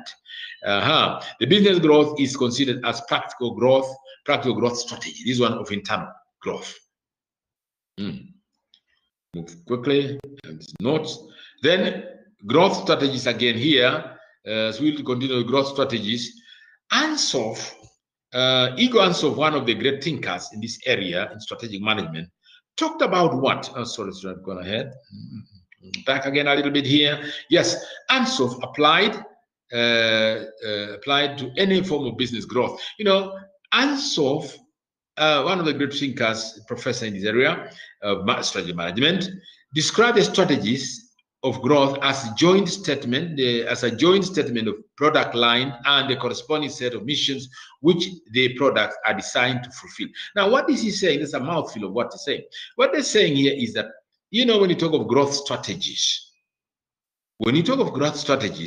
you are looking at possibilities of expanding your products, expanding your market, and so on. And so he came up with what they call Ansoff matrix, which touches on 4 areas. The matrix touches on market penetration. You are looking at increasing sales of existing products, but increasing sales in the existing market, or product development. You produce new products, focus on introducing new products for the market. Or product development, you are developing the products, enter new markets using the existing products. Or diversification, focusing on entering a new market with a new products. This is what Ansoff said, and we've given you the notes, of course, on Ansoff. And here you see this matrix here shows Ansoff's model of growth. He talked about there's increased risk, decreased risk if you move closer here in terms of product development. Product development, new products, new markets. There's new products, and new markets is what we call diversification. New. When we talk of new markets, but existing products, we are developing the market. And when we are talking about existing market and existing products, you are just penetrating. Product development is where you have new products and existing markets. So Ansoff really gave this model, very interesting model. After research, looked at what is happening in the market in terms of products. And the same thing with the businesses. You can do the same thing as you grow and expand as business growth. Now, away from that, market penetration, if you go zeroing in on each of these items given by Ansoff. Market penetration, what does it mean? It means you are actually, market penetration is the percentage of target market that consumes the firm's product. You are looking at that. You are dealing with existing product, existing market. This can be implemented as follows: decreasing prices, attract new customers, increasing promotion, distribution, acquiring competitor to same products. For example, telecommunication companies all cater to the new market, to the same market, and employ a market penetration strategy by offering introductory prices and telecommunications. Even these manufacturers of telephones, cell phones, you see what's happening. They're doing actually market penetration. Real quick, we move to the next one here. Market penetration, then product development, as we saw from that Ansoff's matrix. Product development is firm develops a new product to cater to the existing market. New product, existing market. We've seen a lot of this happening, where you have a new product in the same market. New product, for example, examples here include automotive companies that are creating electronic cars to meet the changing needs of the existing market. People are still, they will use motor vehicles, but they look at how they do it. Can we give an example, for example, of product development? Give an example. An example of product development.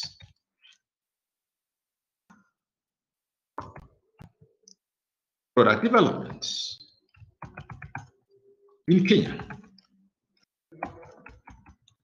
or for Kenyan companies. Yes, product development in Kenya, Kenyan industry,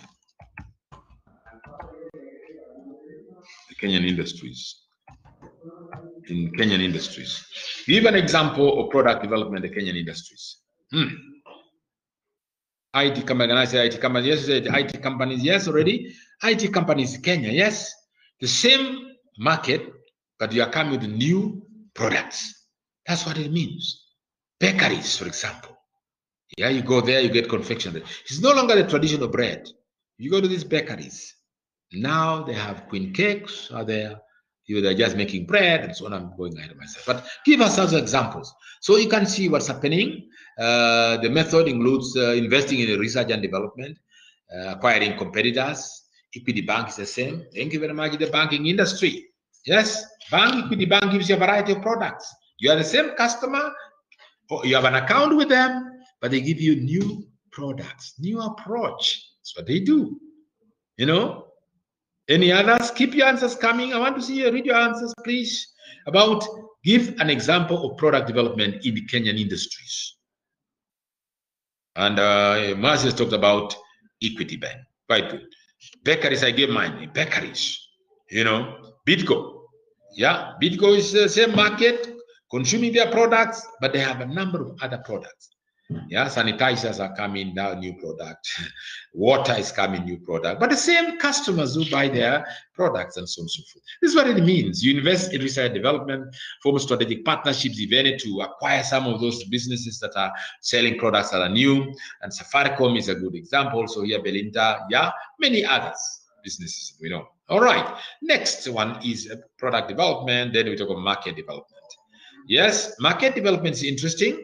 The firm enters a new market with its existing products that are existing and going in there, the same market. New markets imply new geographic regions. That's what it means. Yeah, new geographic regions, but you are going with same product. Successful firm owns proprietary technology. New markets are profitable. New markets do not divide yet far from existing markets. Methods: catering to different customers, segmentation, expanding regionally, expanding internationally. What it means, it's the same market development. You are developing your market. Example: sporting goods, including the Nike has entered the Chinese market. Yeah, new market development. You are developing the market. The other one developing the product. You are developing the market. Very quickly here. Yes, your answers are okay.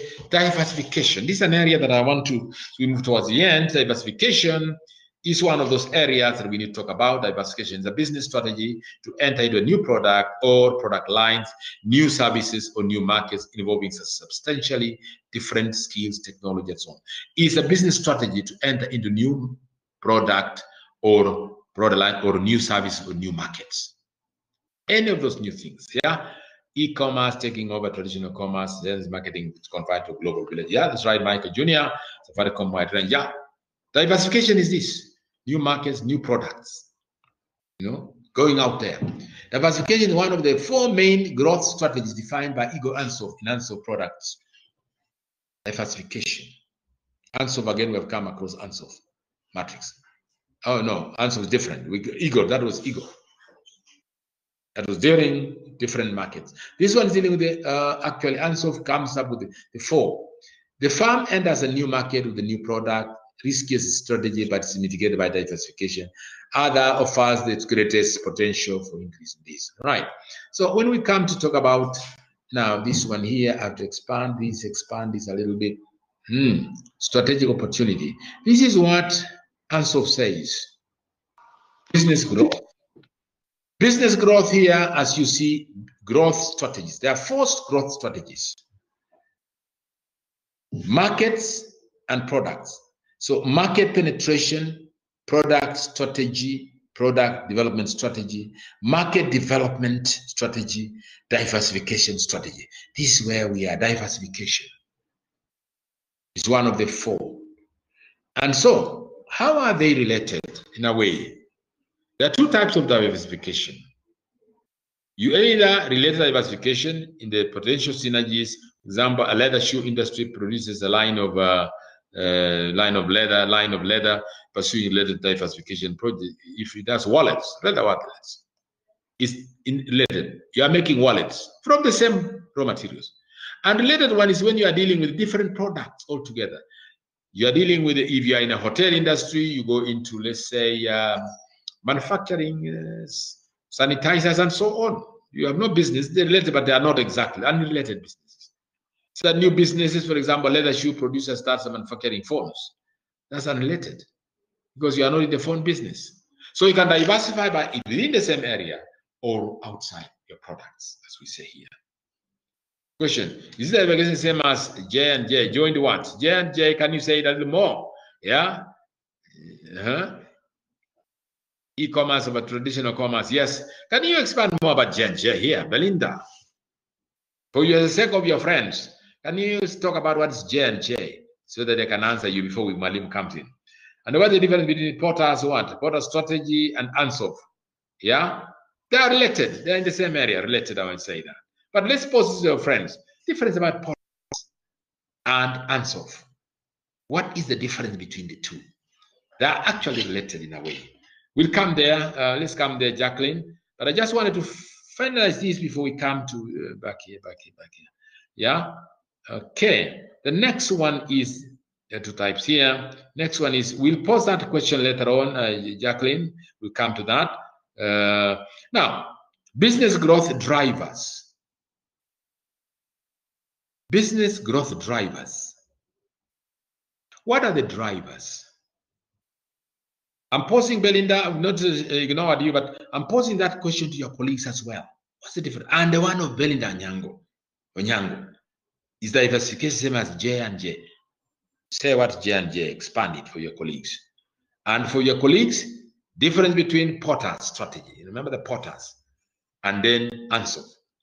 Different, of course, different thinkers, but in the same overlap in the area of looking at the strategies.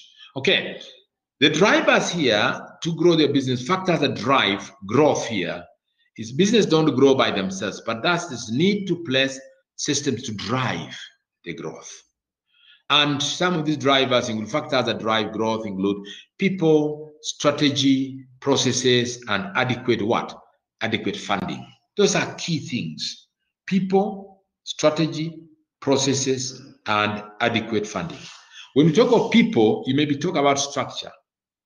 Structure, strategy, process, and adequate funding. These are the drivers. Without the right people motivated enough, the workers, you can't drive growth. If the employees are complaining and finding ways of ensuring that they bring down the company, then of course, and they don't want to accept change, because growth means change.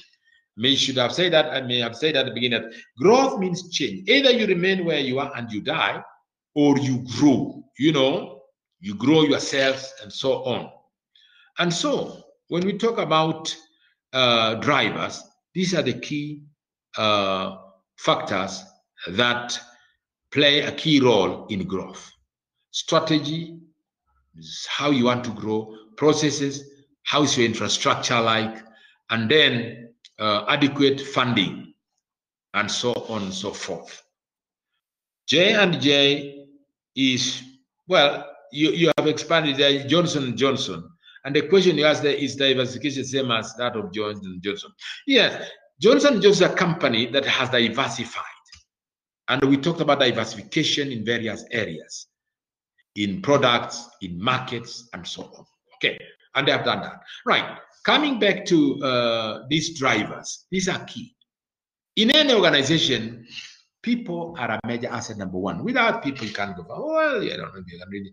Now, the next one here is the role of business growth. Again, here you'll have notes on this, but there are quite a number of things that are put together here. Ladies and gentlemen, let me see. I think this is a bit crowded, but we'll run through some very quickly. Growth is crucial to the long-term survival of business. That's clear. It's for survival. One of the roles of growth is for survival. You don't grow, you die. You've seen products. If they don't reach the market and people accept them and use them, you'll soon see them on the shelves and you'll soon see them disappear. You might know some products that have already disappeared. The Kodak cameras, for example, or the watches, for example. The watches that we used to buy, Oris, Kiensel, Rolex, they still people have these watches. The watches are no longer, you look at some of those watches, they are no longer relevant because your telephone, your phone has a watch in it. Your handset, your computer has a clock in it. Not to worry about clocks. So why do you need a watch? They are gone. They should have repackaged themselves. The films, you remember taking pictures in the village. There used to be, those days, growing up, there used to be cameramen from the trading centers. They come around the village taking people's pictures and being paid some of the money. And then after a month, they come back with the pictures that they have already They have already developed. I end up wash a picture. They develop them and they bring them. And many people are excited in the village. Oh, you see yourself in a photograph. They are very interesting. Those cameras are no longer there. They're gone. Because a handset is good enough. It has a camera in it. Instant, you can see yourself there and send it to someone else. So you can see what has happened is some companies, they didn't have long-term survival or repackage themselves. They died. Now, makes it easier to acquire assets and so on. When you're growing, you can acquire assets. Good things to acquire assets to grow. Without growth, there's no need of assets and so on. Drives business performance and profit. Yeah, growth is you want to increase your profits. While in business, you want higher profits and you need to grow to that.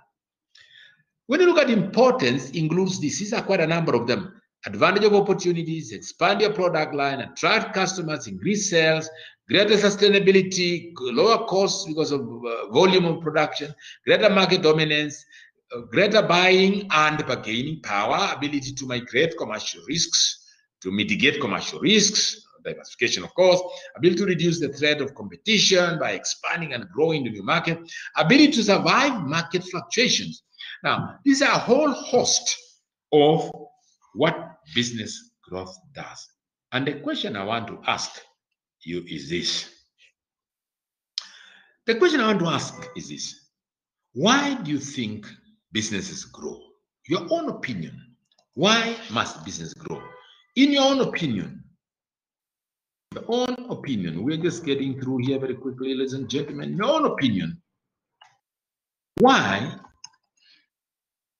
should businesses grow? In your own opinion, why should businesses grow?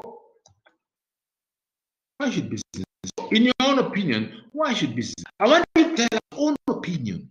Why should business grow? Well, to increase profits, yes. Wamboy come out, that's interesting. Take advantage of new opportunities, expand your product lines, attract customers, increase sales, employ more staff, yes. To enhance sustainable, yes. To cater for ever-growing demand, yes. Is that your business, to cater for this demand? Why do you think is this? I agree with you on most of your sentiments here. But deep down there, if you are running a business for economic growth in Kenya, is that your business? Yes, maybe. These are all secondary. Create more job opportunities, yes, secondary. What's the primary reason why business should grow? Assuming you're running your own enterprise, why should you want it to grow anyway? The question I want to ask all of us here, come towards the end, yeah? Why should you grow? Create job opportunities, all that stuff. It's okay. But keep your answers coming. But there's one answer I'm looking for. Why do you think you need a business, yeah, to grow? Well, next slide here looks at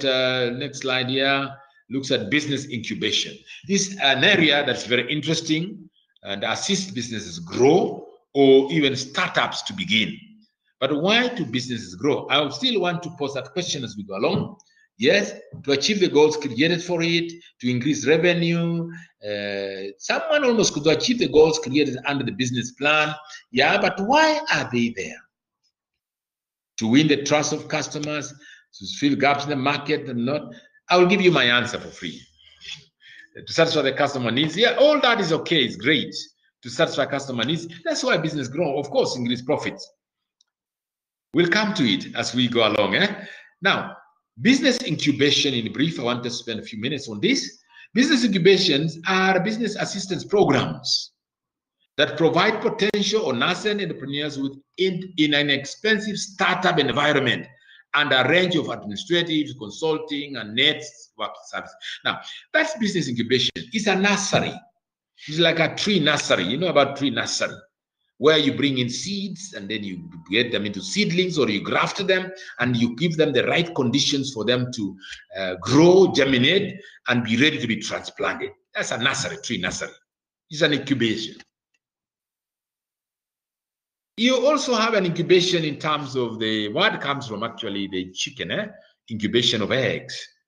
Eggs are incubated to be able to become chicks, little ones. So incubation, same thing in business. When you talk of business, we're really talking about a nursery, helping potential entrepreneurs like yourselves. I'm sure some of you already can go into business incubation. While you're at home studying from wherever you are, you have to spare some time and be in a business incubation to learn about businesses and learn about starting your own business and the enterprises some of you would want to do. Okay. Offer low cost, yes, because you are actually in a place. Kenya was supposed to be business incubation, although not exactly. Kenya Industrial Estates, when it began in 1967, was it around there after independence? You know, we had the bank. There was a bank there, and there was also the KI Industrial Estates that were helping young entrepreneurs be in a industrial park, really. It was like an industrial park with their sheds that were constructed, machines, equipment are made available for those who are manufacturing products or shipping, woodwork or whatever. It was a place where help young Kenyan entrepreneurs to go into business. It was another story today, because those shares no longer there. They belong to individuals who bought from the government directly, which failed down. But that care is doing well now. They have revived it, how to assist business and so on. Anyway, so it's a nursery, low cost space and the equipment. Incubator usually houses many tenants. Many people are learning different subsectors.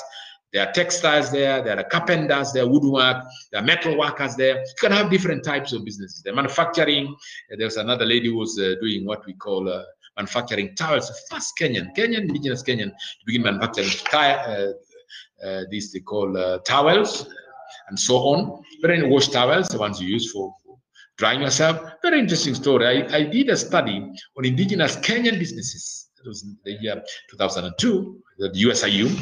And I and another colleague, we went in to look at indigenous Kenyan entrepreneurs. And one of them, we came across this lady who resigned as a secretary in 1967 when the government was attracting Kenyans to go into manufacturing. And she went into KIE, she borrowed money, a special bank that was providing resources, imported equipment from Chia, India, started manufacturing towels. And so it was like she was studying there and then moved into a bigger industry herself. By the time we ended up being, she was doing very well in manufacturing towels. Other people have come in anyway by that time. Incubator have a significantly greater chance of surviving than just out there. When you are trying your business out there, well, it means that those who have gone through an incubation process is really they've got the right steps in terms of being able to ground yourselves well to start your business and run it very well. The incubator here models include the teacher, the agent, the manager, and the builder. These are also mentioned here briefly as we could talk about this. We talk about the incubator. Teacher operates the incubation program, similar to MBA program, a school for business startups. You know, after application and admission process starts with the startups, will be put through classes, training, consultancy, in readiness to pitch ideas. Yeah, the teacher is actually a model of somebody who runs a consultancy firm that starts businesses. You want to start your own business, come to us. You register, we train you, we equip you in terms of ideas, in terms of skills, knowledge, and then you move. Then we network you. There will be also networking. By the way, the university signed an MOU with the MobiQuick. As I said, some of the partners we have MobiQuick, which is to train our entrepreneurs, students.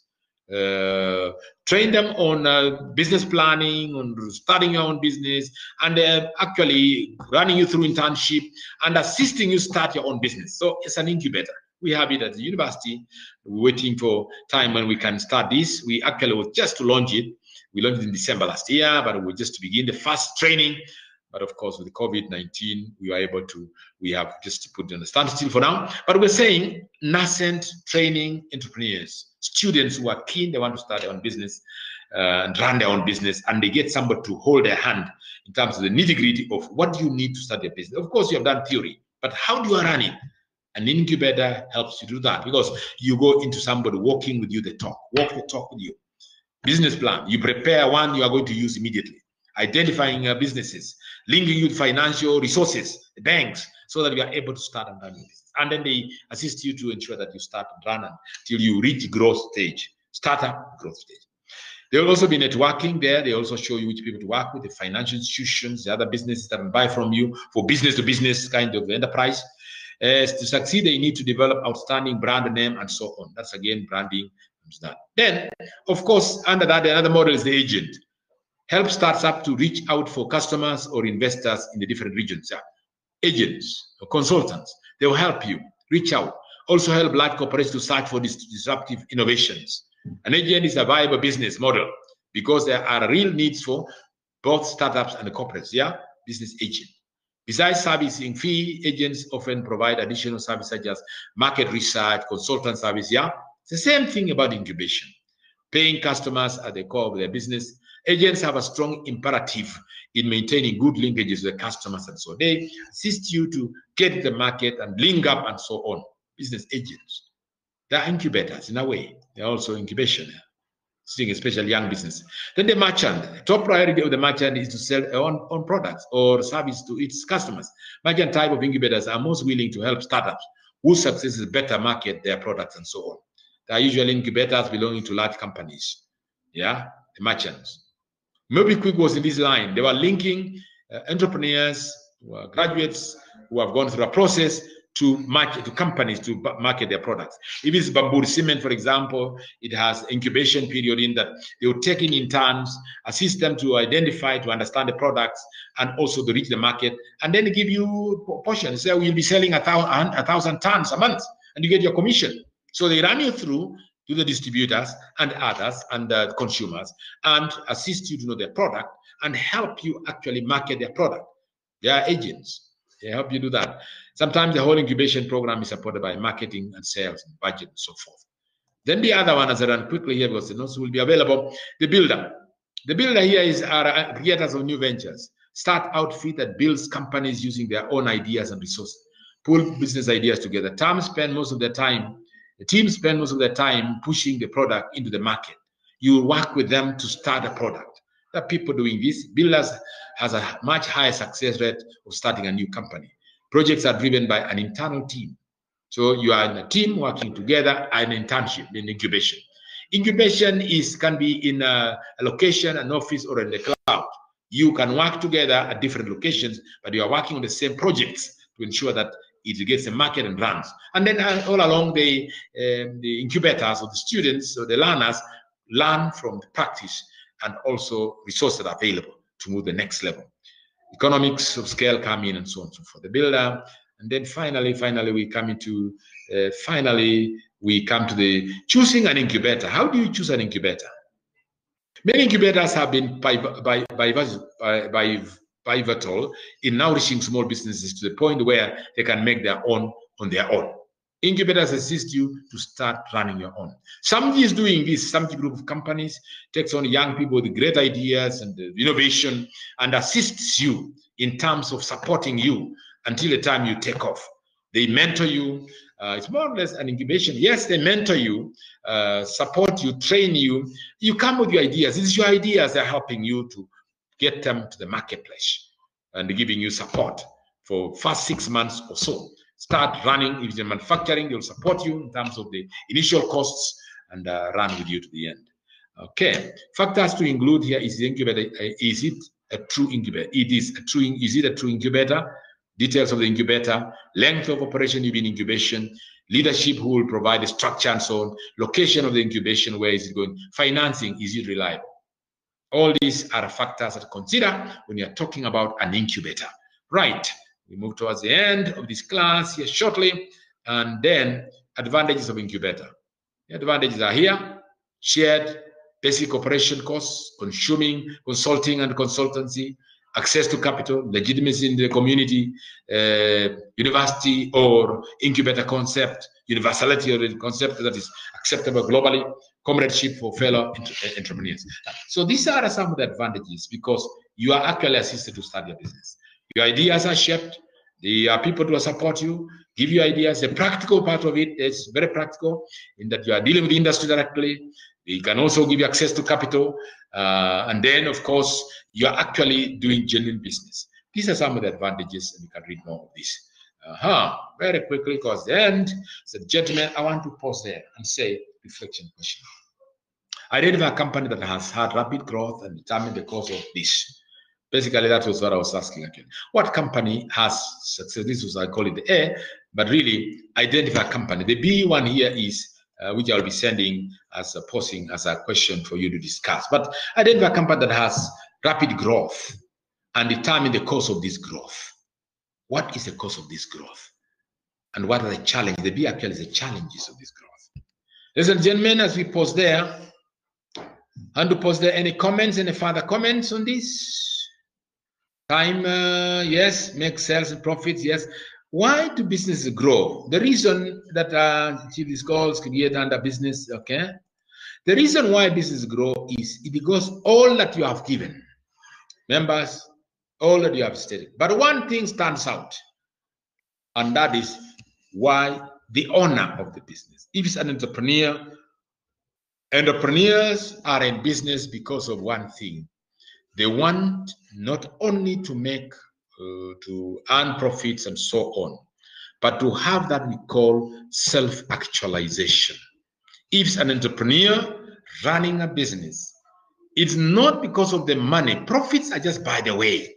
Making sure the products are there, people enjoy your products, your services, that's good. But deep down the heart of the mind of an entrepreneur, it is actual to self-actualize. In that you'll say, yes, I made it. I started that company. I started that business and it's successful. You know, that's it. Look at, for example, people like the founder and the chairman of MKU. I'm just taking another example. MKU. This is Mount Kenya University. The owner there, Professor Gisharu, known him many years. Really, it's not a question of any, but I have made a university. The thing is, I have started a business, a university that is touching lives of young men and women and employing thousands of people and making change in this economy. It's not how much money I make at the end of the day as profits. There are any. But it's a question I made it. Founder of Zitec University, sure engineer, Buki. It's not a question of the profits. Of course, that's by the way, if there are any. In education, of course, there are no profits. I want to say that. In his enterprise or social enterprise, basically what you are doing is you're offering services. The satisfaction, the joy that I have started that enterprise and I see it grow. Jack Ma, for example, Bill Gates, all these guys, you see them, even Mike, Mangi, you know, of equity. It's not a question of money profits, they are there. But the question is, you are associating with the Mangi, Equity Bank. Mangi feels good. So the intrinsic satisfaction. So at the bottom of business growth is intrinsic satisfaction that is there for the entrepreneur. We look at the entrepreneur, not the workers, employees. Of course, you want to be earn your salary, you want to make success in your life, but the owner of the business, if you go back to origins, it's actually that satisfaction that they're looking. Your answers are correct, make profit, make sales, that's why they grow. But the thing here is to see it grow and survive. With that, ladies and gentlemen, I want to pause there and say any other comments, if there's any, and then I'll take one or two, and then I usually ask my questions, even in products and so on. We'll come back there as the question was. We'll come back there, but the question is, yes, Lontano, I see here. Lantana Tourist to ENH. What is that? Ability to mitigate, entrepreneur ensures flexibility, enhance employment, regular sandbox, and so on. What is the difference between the yes? We're coming back there. The difference between here is really, I said earlier, but it's running low. Sorry for this and closing this. Very quickly, what we're saying here is porters and porters, coming back to porters and answers, is really there is overlap in terms of their relationship, which I would want to dig deep because of time factor, dig deep in the next class when we look at this. Meanwhile, are there any other comments? Makeup card is tonight, by the way. Makeup card is tonight, and we'll be posting this. Makeup card is tonight from 6 to 7. Yes, not 6 to 7. Makeup card will be. We want to say 5 to 6. Makeup card is 5 to 6. We had promised this. There were challenges, but makeup card is 5 to 6. So we'll be posting this. Read what we're saying here. Any other comments? Can I say any other comments? Final comments. The final comments, ladies and gentlemen. Any other comments? Any other comments? Any other comments, ladies and gentlemen? I want to hear some of you. Any other comments? Any other comments before I go to the next class? Any other comments? Keep them coming, keep them coming, keep them coming. Any other comments? Yes. Hello. Yes, Mike Jr. Is it makeup card for? Is it makeup card for part 1 or? Yeah, card tonight. We are saying the card tonight. Yes. Card makeup card. Makeup cards tonight for this course. Because there are some of you didn't do, and we are having a gap in your marks. Oh, yeah? That is cut 1. That's cut 1. Okay. Cut 2 will come, but cut 1 is there. And then there's a project I said at the beginning. We'll be posting this tomorrow about project for the semester, half of the semester, which you'll be working on as one of the major assignments. All right. With that, I want to wish you well, and may the Lord bless you. And I will say good day again. God bless.